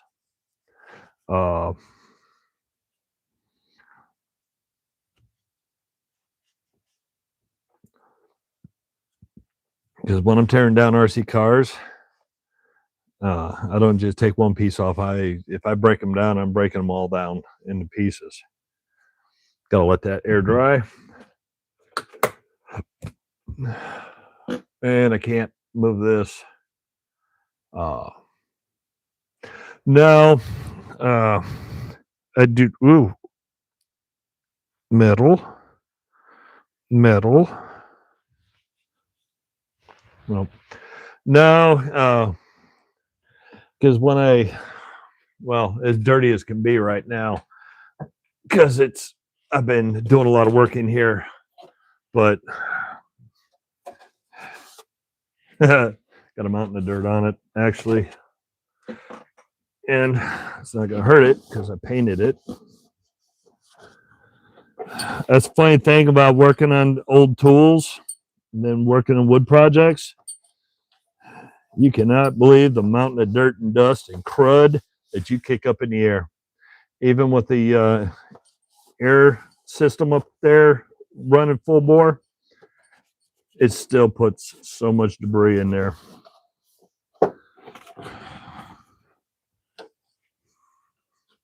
But there's one of my trucks that I did. It's still an old school truck. It still has a traditional motor in it. It's not brushless. But this truck right here, um, I think we got this one up to about 33, 34 miles an hour, and it's brushed. Still has a basic motor in it. Of course, batteries don't last. Got a 9-turn motor on it.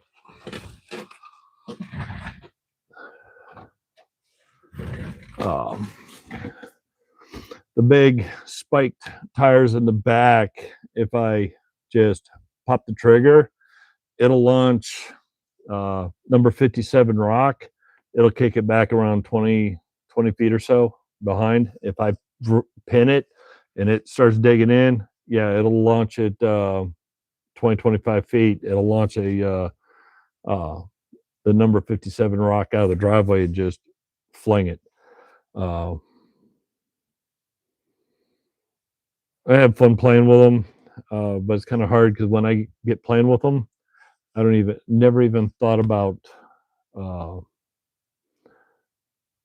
trying to set up a camera or anything because I'm ripping through the yard. I'm running up the long driveway, or we're out at some field. I took some scrap wood and was that 1/4 inch backer board. I can't, for the life of me right now, I cannot think of the proper name for it, but it's just that ultra thin board that they put behind some cabinets uh, as a backer board. Took that, and then I actually made a quarter pipe, just shrunk it down. So not big enough to skate on, definitely not strong enough to skate on, but I made a quarter pipe, and I kind of worked a little math and figure out where I need to create a dip to allow it to load the suspension. So when it hits the ramp, it would dip in just a hair to help load the suspension, and then it would come back up at around, I think, a 40-degree angle and come off flat. That way it'll allow it to load the suspension and use the suspension to help launch it.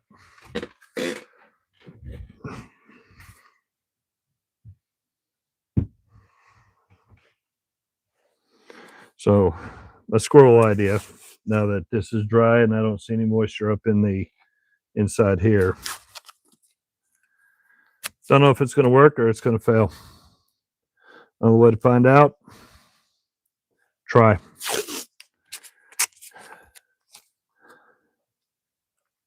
Because if you fail, come up with another idea. Try that.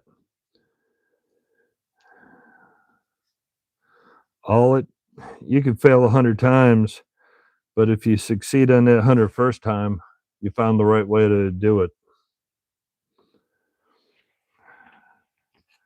So I don't know if it's visible or not because of the size of this wrench, but like we used to do back in the day, plus what I did a couple years ago when I built a skateboard, is run solid object on the edging where you want the grip tape.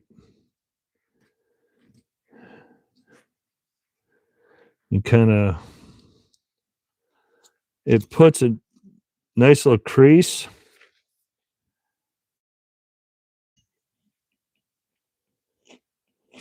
Nice little crease on it. So when you go to hit it with a razor blade, it'll help cut it. It'll help cut it.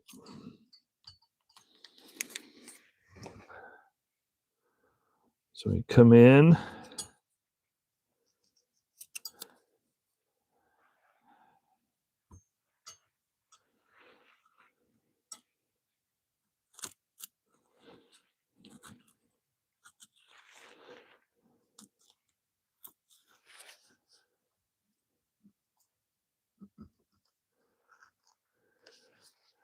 And I'm going to have to end up throwing this blade away because I've used it on too many things and it is kind of damaged.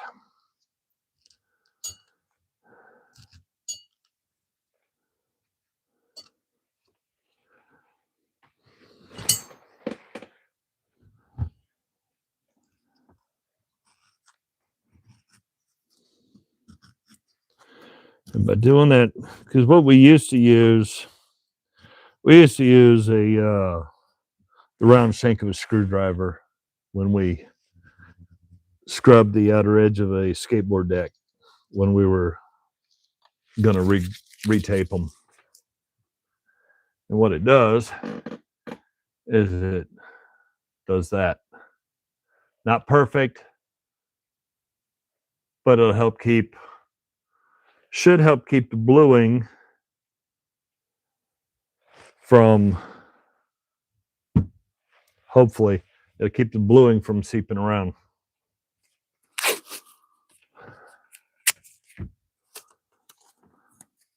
The hard part's going to be back here because there's not a, hard part's going to be back here on these deep ones because there's never a lot of relief back there. So it'll be one of those. We'll see. See if it works, see if it fails.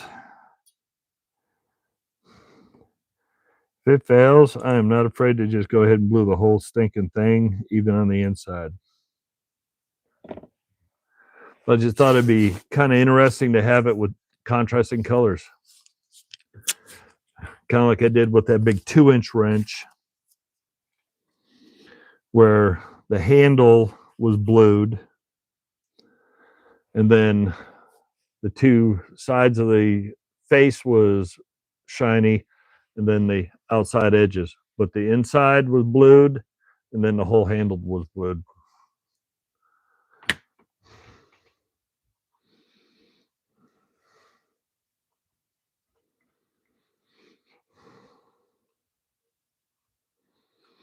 So what we'll do, I'll do a half blue because I don't want to accidentally knock the this creativity and pop the tape. Because if I grab this on the other side, pop the tape, and any of it runs, then I chance making a mess out of what I've tried to do.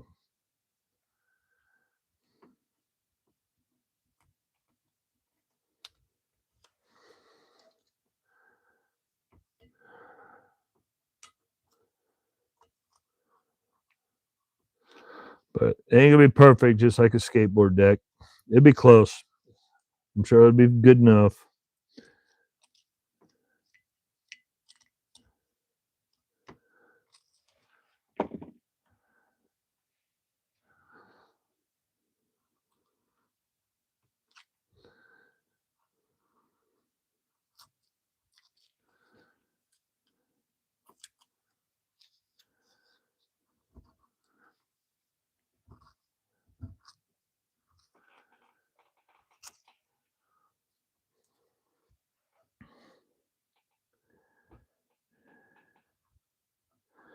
Funny thing is seeing what, because it's not on a skateboard deck, because it's on a wrench, a box end wrench, because the box end is circular like that.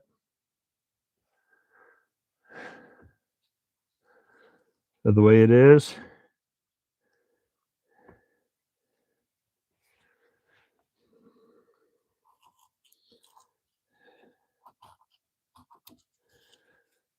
it, to me, okay.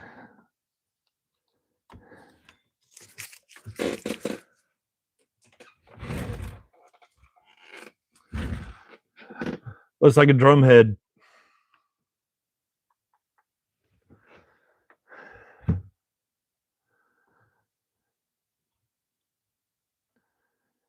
Oh, this is going to be the fun part.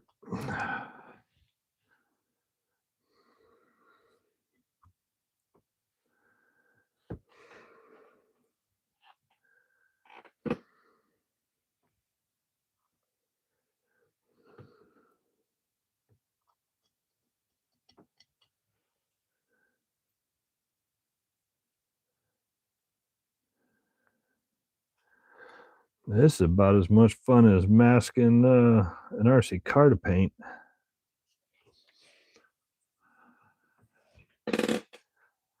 Okay, hands are clean, wrench is clean for the most part.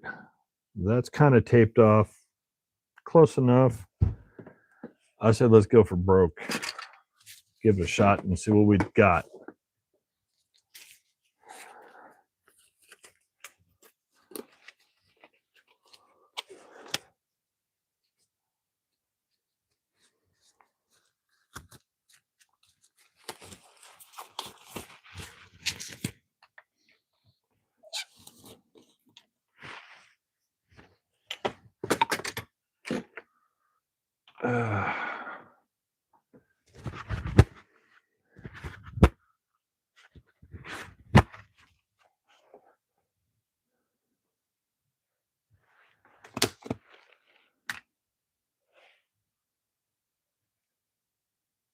Oh yes. After I get this half done, let it sit for a minute. Uh, I have I have quite a few Hinsdales, but I have 4 Hinsdale double box ends over in the other over in the toolbox.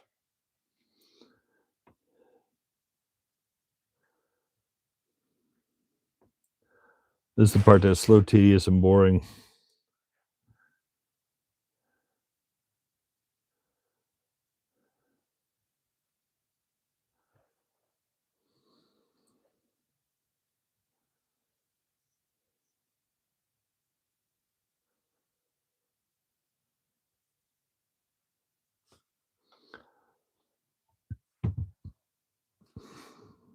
We'll take it out into here and do a half.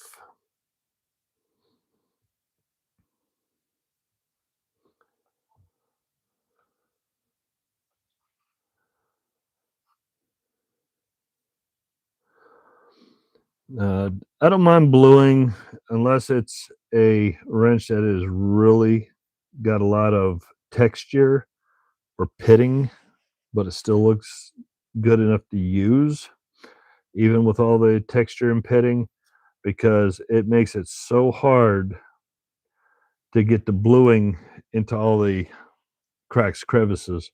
And then you spend forever with the 4/0 steel wool trying to blend it all in. And then it becomes a kind of a big, tedious pain in the butt process.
Oh, we'll see whether this tape job works or fails.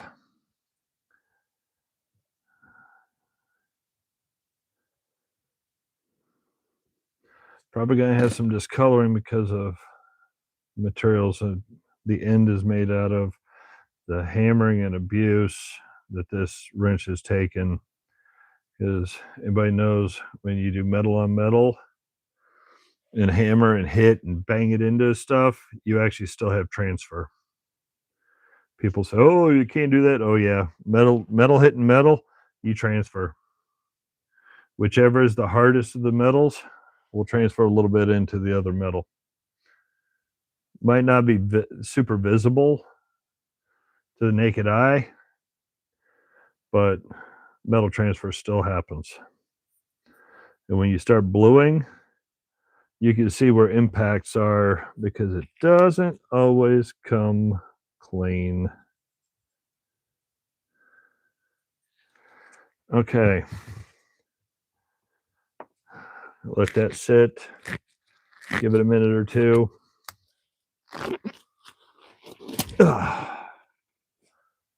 Okay.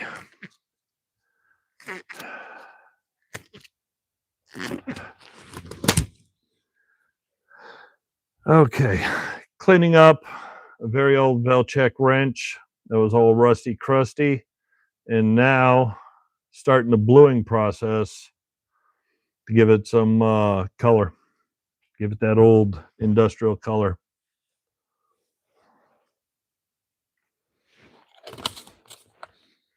Using Oxbow liquid blue gun bluing.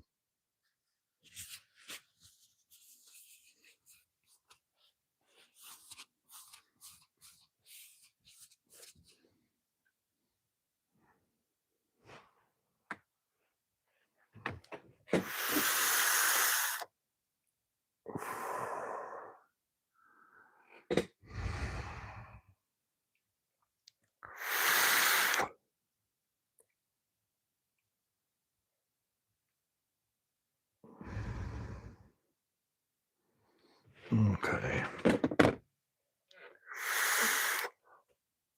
Oh, yeah.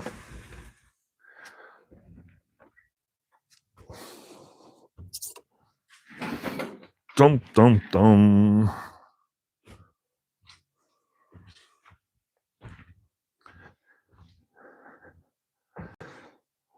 Right above my main workbench. Boom, boom. Legacy of the Beast Tour.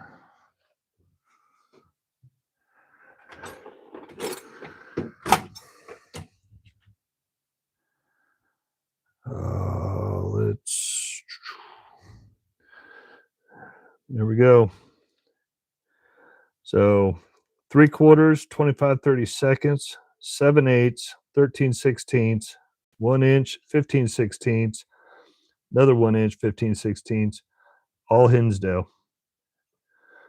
These three are HD versions. That's not. I may have. I even got her brand in here. Protos, Super Wrench. This one a lot of people like. The Tuffy aviation screwdriver. I just got to find. I know they're out there, but I got to find the Phillips version of this.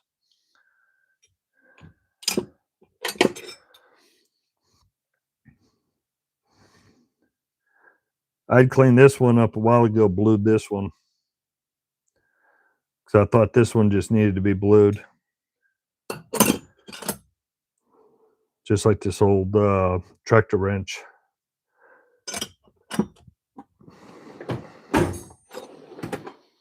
There's some of the other older wrenches.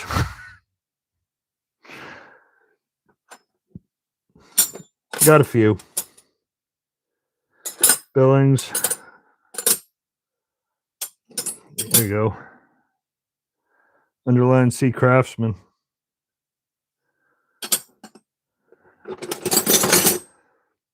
There's a round shank.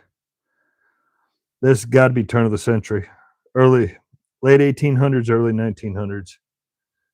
I'm thinking more like late 1800s because of the circle shank and it's unmarked.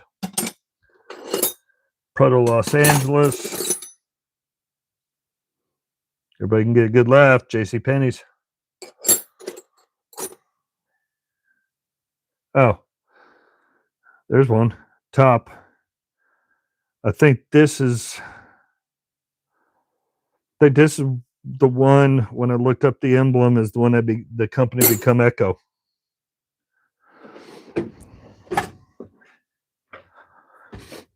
can't remember.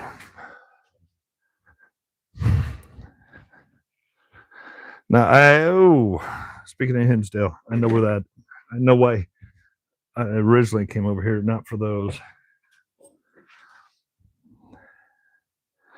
There is a full double open end Hinsdale set. Those are my grandfather's. That's why I haven't tidied or cleaned them up yet.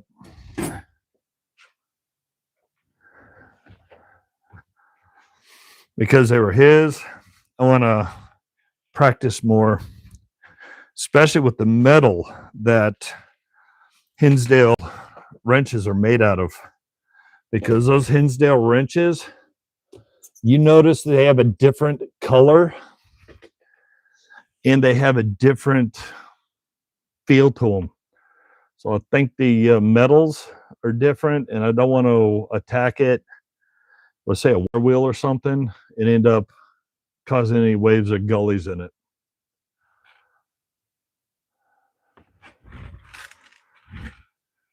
Okay, let's go for broke. Why not? So it's already starting to do its thing. Give it a quick wipe down, dry wipe. Getting the crud off it.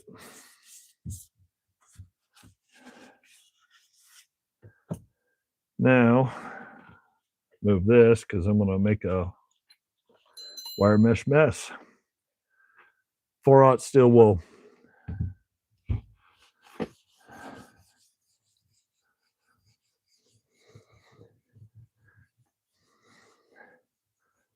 And of course, with tools that have pits, makes it a whole lot of fun to try to get in there and get that coloring right.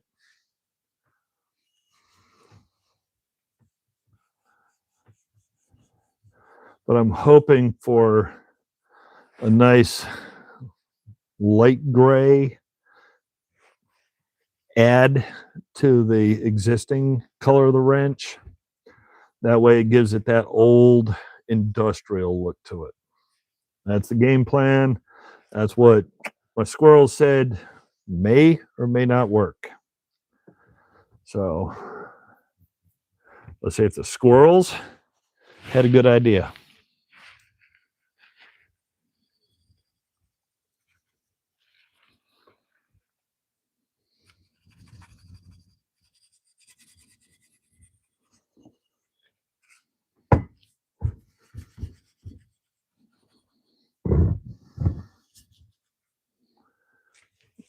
Come on.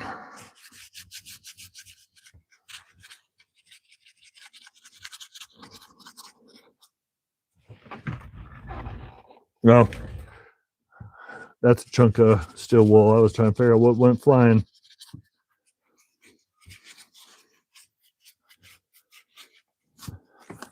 Oh, I just put my finger through it. Ah, whatever.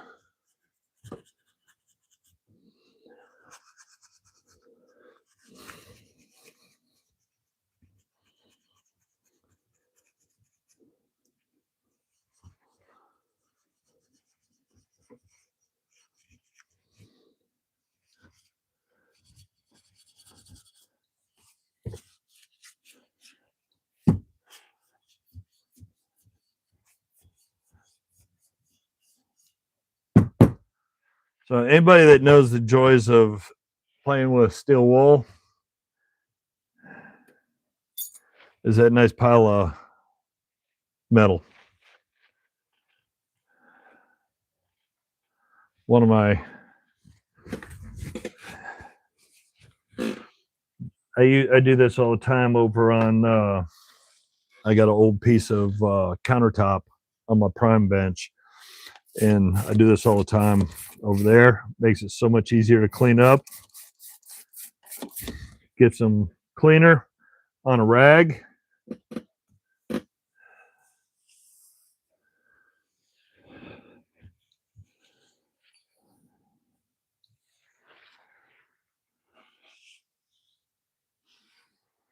Most of your 4/0 steel wool is now caught up in the rag.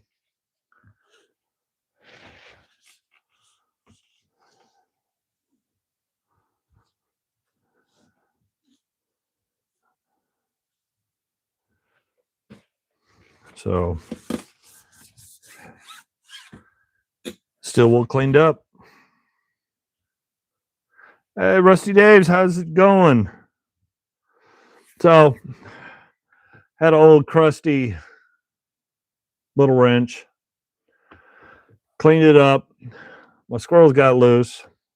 I come up with an idea to, well, I accidentally punched a hole through that and doing a light blue, and we're in the process of popping this off to see did my idea work or fail. And now I'm shining the light. Oh, I will try to get this shown. Okay, as you can see, the edge of the ring is still shiny. The edge of the ring is still shiny, which means the inside is still good. No leakage, no seepage. My crazy idea worked. But instead of leaving it just shiny like that, I thought it'd be nice with a light bluing, give it that dark industrial look. So I think I got to get the other side done.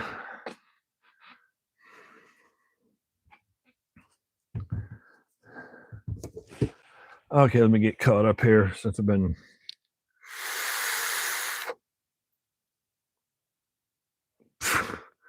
Big freaking surprise. Well, okay. It ain't a damn surprise to me. I've had a few go rounds with them. I went hunting one year out west side of the country. They found out because they almost violated the law. And they found out, and then the actual sheriff happened to be there at the airport, and they called the sheriff on me. And when he came down, I told him what they were about to do, and he turned around. I said, he looked at me, he said, "Do you want to prosecute them?" And their attitude changed drastically because he looked at him. He said, "You touch that case, you're going to jail. It doesn't matter whether you're TSA or not." They had no clue what their laws were, and they're supposed to uphold the laws that govern them. They had no clue. I question whether half of them even get trained for anything. Either that or like Amazon and DHL drivers or Swift drivers. They just get picked up off the street, say, "Here you go, good luck."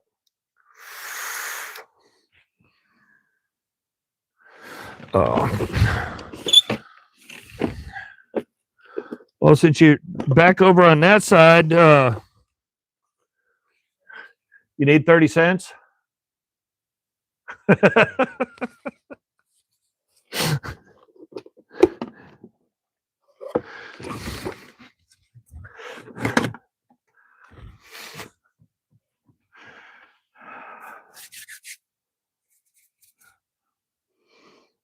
Okay, I need to figure out what I'm doing here.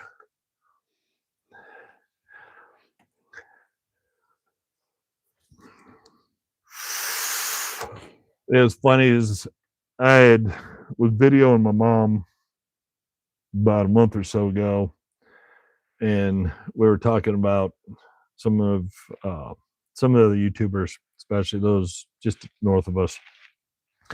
And I pulled those out and showed them to my mom. My mom could not believe that after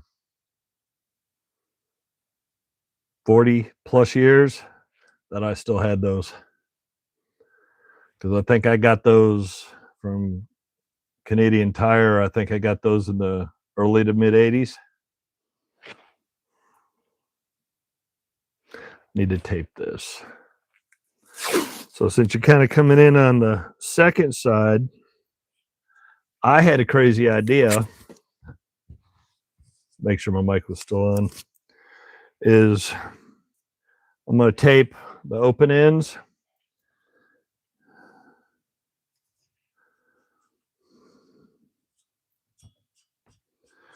to try to keep the bluing from dropping inside.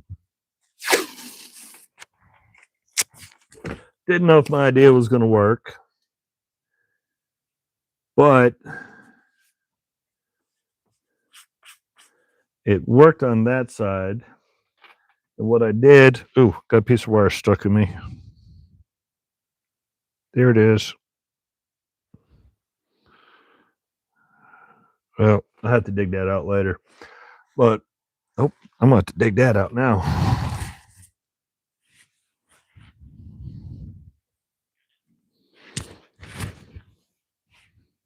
Oop, oop, oop, oop.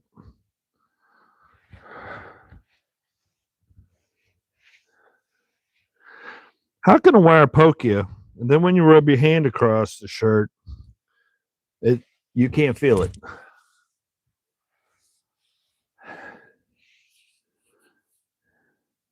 Oh, there it is. Found it. Nope, squirrels, they're outside playing now. I don't remember where I was going. So my crazy idea was kind of like putting grip tape on a skateboard. Put the tape on, then rub it give it a good rub about where you want the to cut the tape or the grip tape on the old skateboard decks, which it did when I was younger and a couple years ago for the one I got up on the wall. We got a Pal Peralta board, old school 9.5. I can't do the popsicle boards because not with size 15 shoes. My toes, my heels catch and grab the ground, and just rub it. We used to use Phillips head screwdrivers on the edge of the decks to know where to cut. That way it would cut and trim pretty good.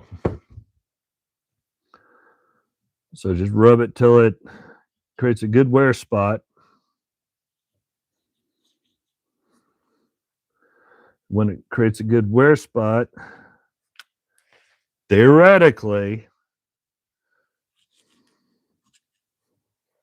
it should cut with a razor knife or razor blade, should cut halfway clean and give a good edge. Plus, create a little bit of a seal at where that pressure point was, because it's forcing that edge of the tape where you've creased it, should force it down. Well, I was about to say on the deck, but for this case, force it down on the metal.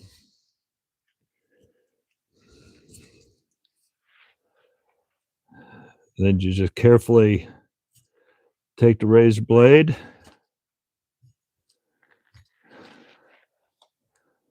and work around the circle, or I'm going to pretend little micro deck. Going to work it around the deck as long as it keeps doing what I ask it to do.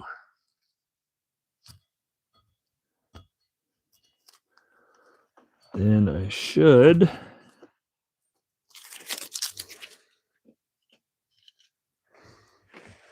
have a clean circle that should be fairly sealed. And if I can do that to the other side, then I can glue the rest of it, and it won't that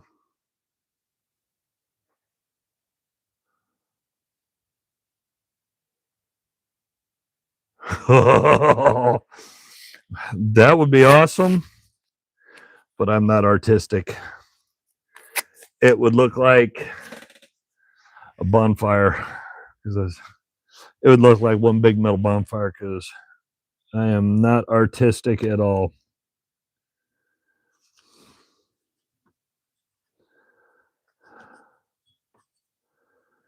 You know what? I get enough in these some of these auction wins, because obviously you see pictures, you chase good stuff, but you don't always get nothing but good stuff. There's quite often you get inferior stuff. I'm just trying to be nice here. So you get a bunch of junk with it. I may have to think about, instead of giving away the old junk wrenches, sockets, and stuff like that. That's an idea. But I had to find somebody that actually is somewhat artistic, convey that thought and idea. Wouldn't be a life-size one. Maybe try to find a way to, I don't know, cobble together and figure out how to take the pieces, cut and chop, and make one.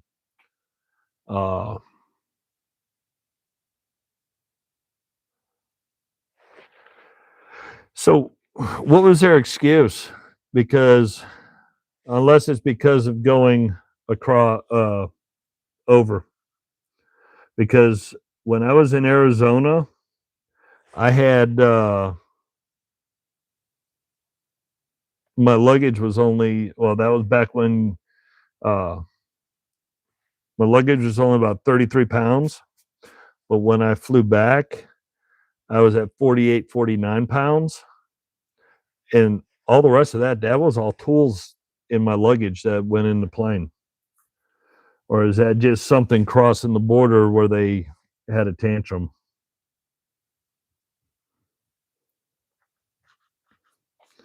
Or it's just TSA being TSA?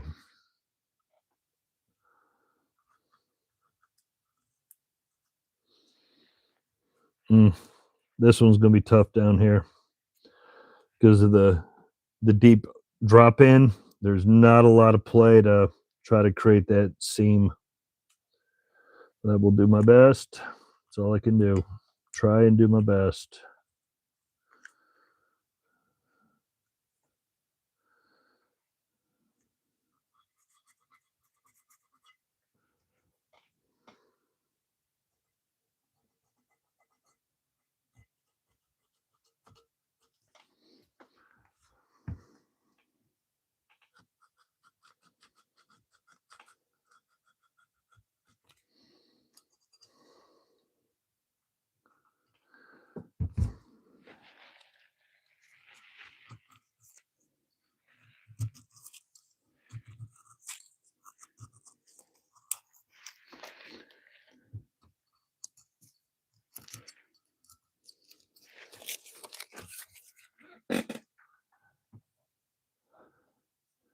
Up, up, up, up.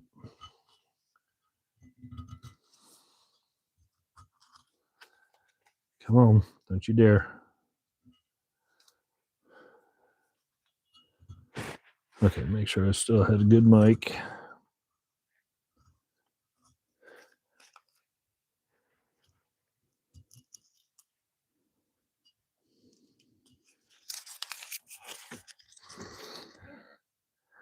Yeah, that was the hard part, and it still is because it did not make a clean cut because of the fact that there's no recess for it to work off of. Okay. Gonna have a little dabble. It is what it is. Not gonna cry over it. The rest of it looks good. I'll be okay. Uh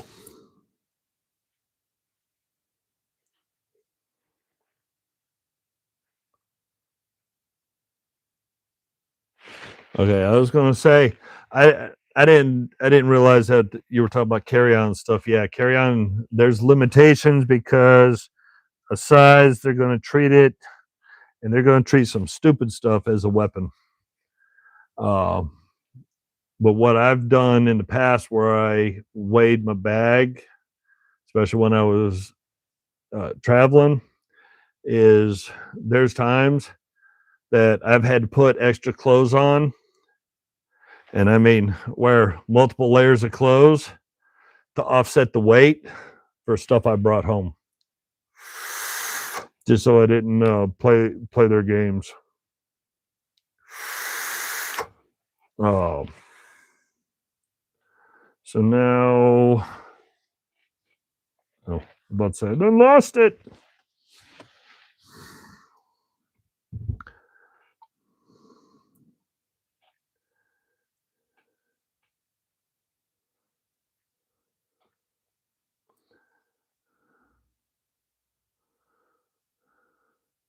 So if I can get this, since I did not do it all together at the same time, let's hope I can get this to blend in the middle and not have a transition line.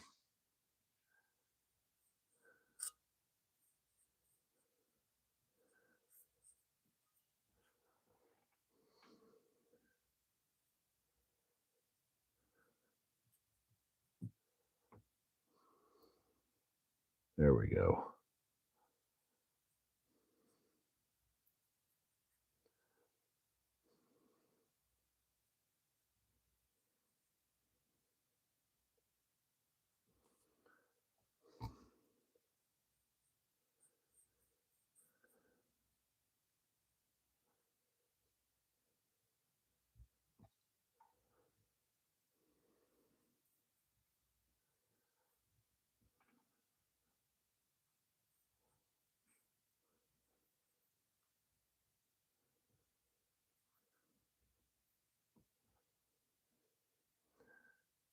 Sorry, I got quiet. I just kind of, there's times I just focus on what I'm doing.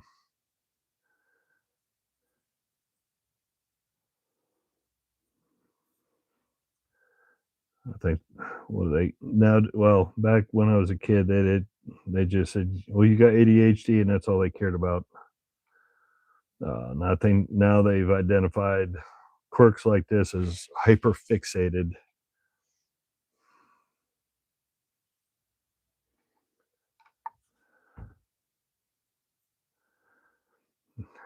Me, I just call it, my squirrels are locked on target.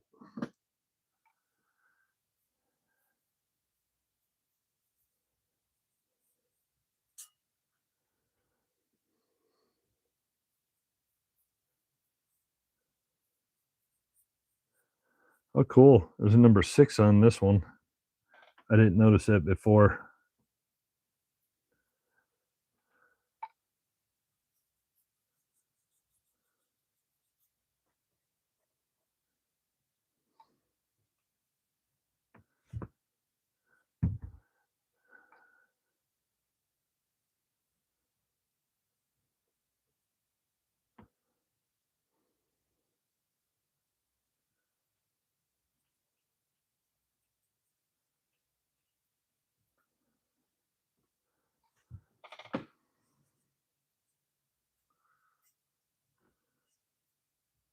Oh,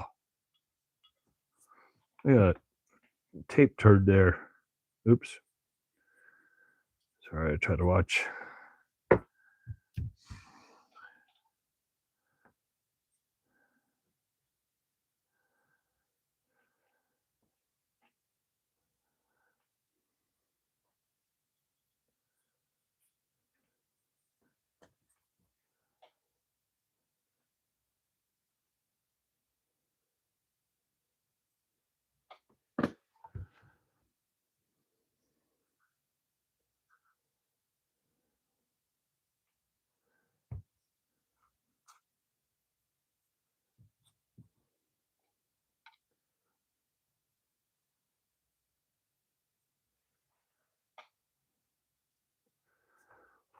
Okay.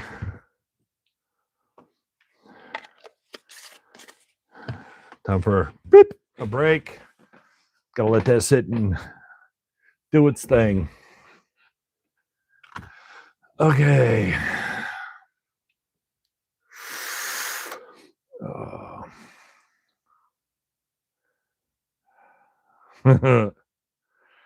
uh,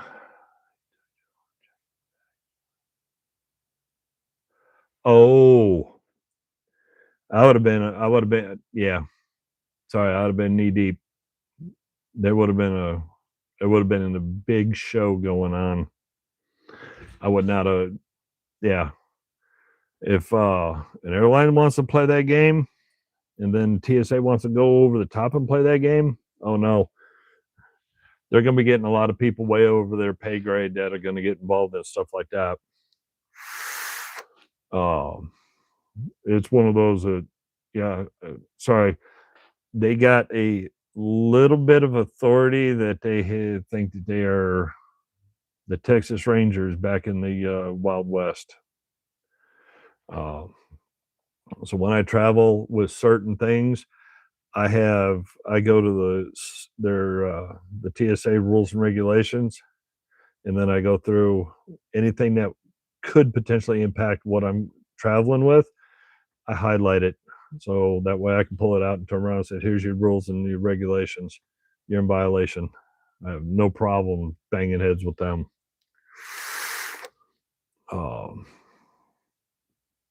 Yeah, check on is because the fact that it's accessible and it's right there with you. Therefore, it could be treated as a weapon.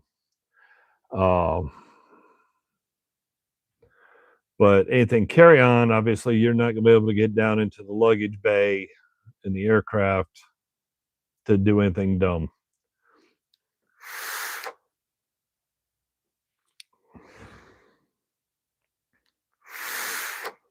Um, so I swear, back when I was a kid and my dad was traveling all over the world for business, there's times that he came home and we'd go to meet him down at the conveyor belts, and he'd come down there and we'd sit there and wait and wait and wait and wait and wait. All the bags were done and his stuff was gone. All of his clothes. And of course, as a kid, anytime he traveled anywhere around the country or the world, he was going to be picking you up some little toy or trinket from wherever he was. That was always frustrating as a kid, knowing that the bag was gone. But yeah, my dad's lost a lot of clothes, a lot of business stuff. He had checked coolers, fully secured. Well, back then they just duct taped the coolers, where the entire cooler disappeared. Okay, let me see if I can try to copy and paste this and get this. Translate.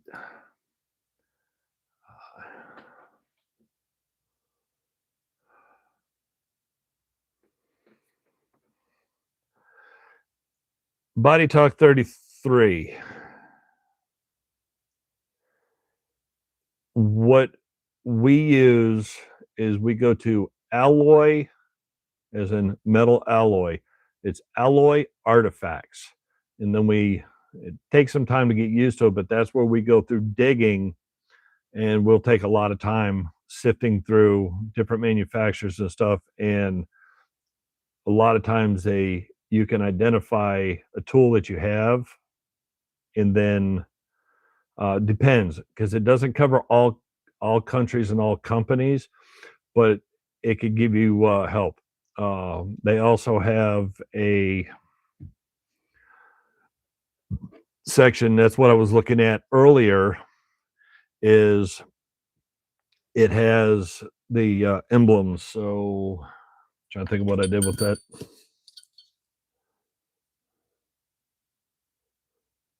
This one, I took a picture of it, zoomed in to see it's a W and a diamond.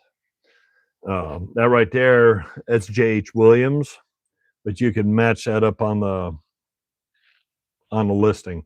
That is also where I found that one of my odd wrenches that I thought was cool, I knew it was Japanese, but I had no idea what it was, ended up being a very, very, very old Kawasaki wrench. And I had a Honda wrench, because HM obviously is Honda Motors. Let's see if I can remember what that logo was, because it was RK in the circles on with the HM for Honda Motors, and come to find out that was Riken Kaki Kogyo. Uh, so it was I guess a subset or a specialty forge for it. That's where we do a lot of our research. Oh.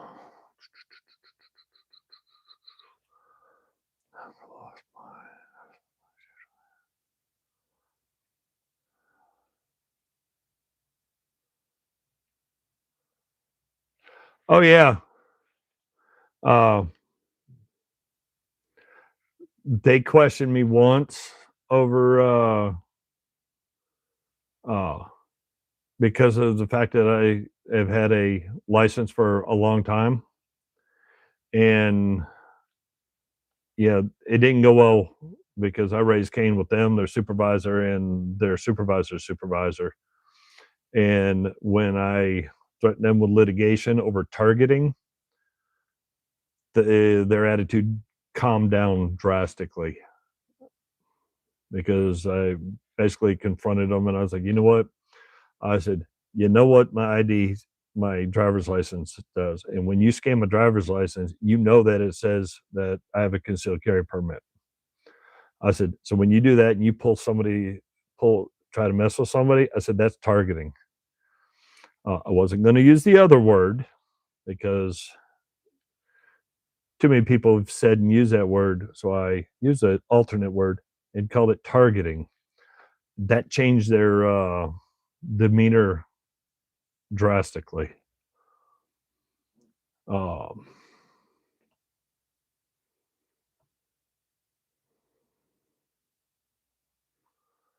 oh.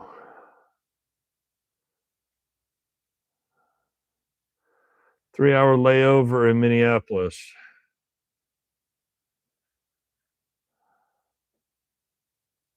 I'd be sitting in Caribou Coffee. I'd be sitting in Caribou Coffee going gulp, gulp, gulp, gulp.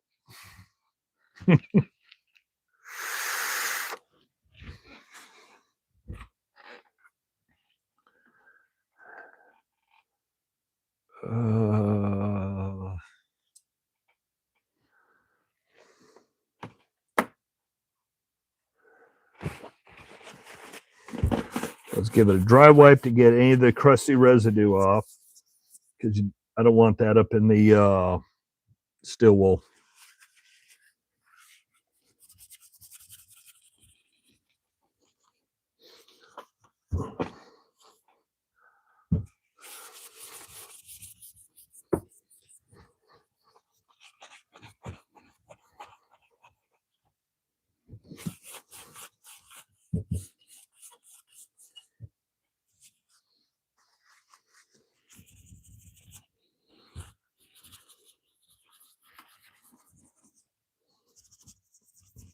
Ruh-roh. The tape popped. Well, don't need to tape anymore anyways. I don't think this side came out as good because I didn't realize I popped the tape by accident.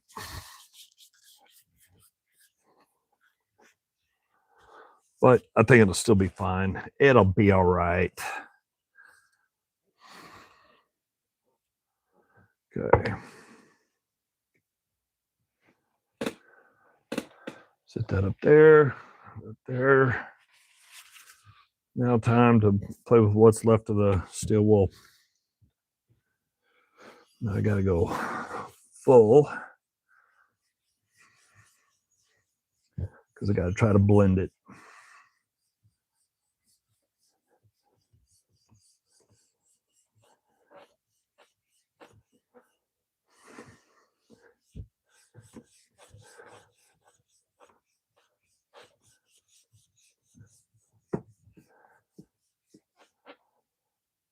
Yeah.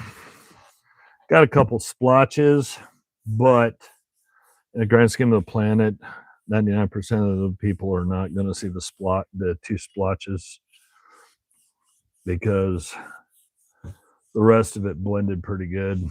Could be a issue with the metal. I could have had debris on it, I could have still had something on my hand or my arm, and it bumped it where it didn't allow the bluing to go in, do its job properly.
Okay.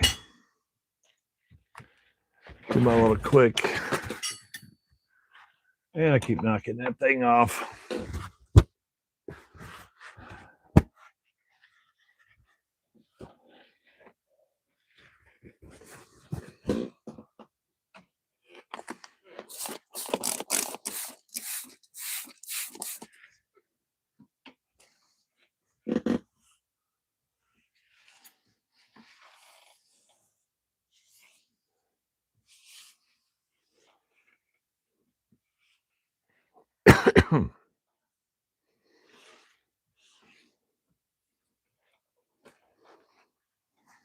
Oh, forgot to already pulled the paper.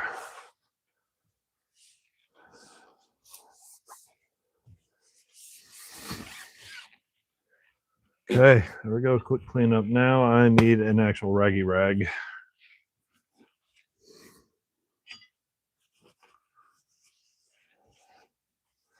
I'm sure there's still wool bits and pieces all over this.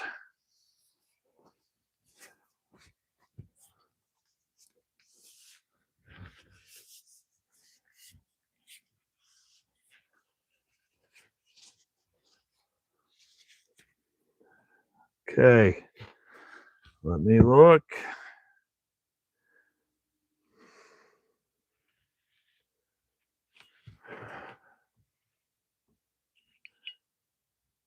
I'm good with that. I am good with that. Hey, be safe. Have a good weekend. So there's one end where the inside's still shiny.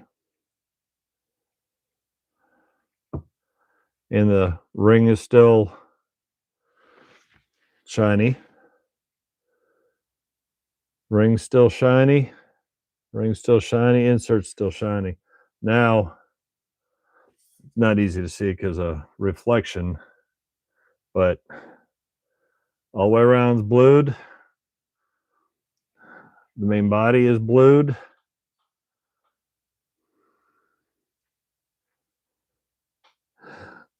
That is due to pitting. So it's actually a little darker from shadowing. But same thing all the way around. And 1.5 Velchek. 1/7/8, I think. 7/16. Alloy steel. Considering it was rough and nasty looking from the beginning, I'm very happy with that. This will be good for the collection. And if I ever need one of this size, I need some attitude, especially how thick it is. It'll get used. And then that other one that was nasty.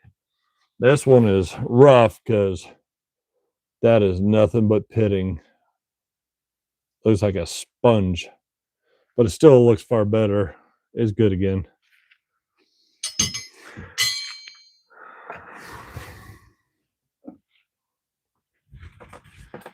Oh, and that, yeah, it took a while to do those because I was also talking and I was just coming up with ideas, but for the most part, kind of relaxing. But the end result is worth it. Oops.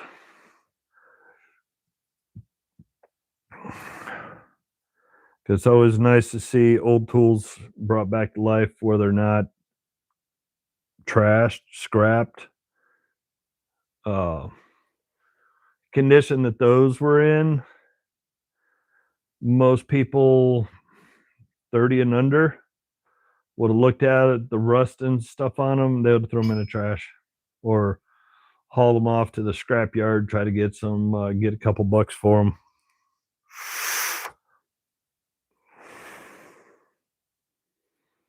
Oh my gosh, it's midnight already. Holy cow, holy cow, holy cow.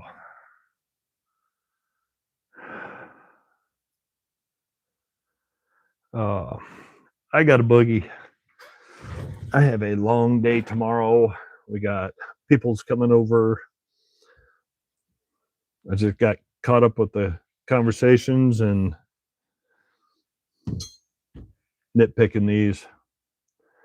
So appreciate everybody that's watched, everybody that's liked, commented. It was a fun interaction, a lot of fun Friday. Probably do this next Friday, but I don't think I'm gonna be doing it as this long. My original plan was to clean up 4, but when it comes to bluing, there's a lot more steps and it ends up taking longer because you got to come up with there's just a lot to it. But end result, okay, took longer. I really liked the way that came out with that silver insert and then the nice dark body to it. That's awesome. So like I was saying before, my squirrels get me back going for another hour. Appreciate everybody that watched, everybody that liked, commented. Been a blast. So everybody have a good night, good day, whichever time zone around the world you're in. If it's the beginning of your weekend, enjoy your weekend. If it's the end of your weekend, hope you have a good week. So see you next Friday.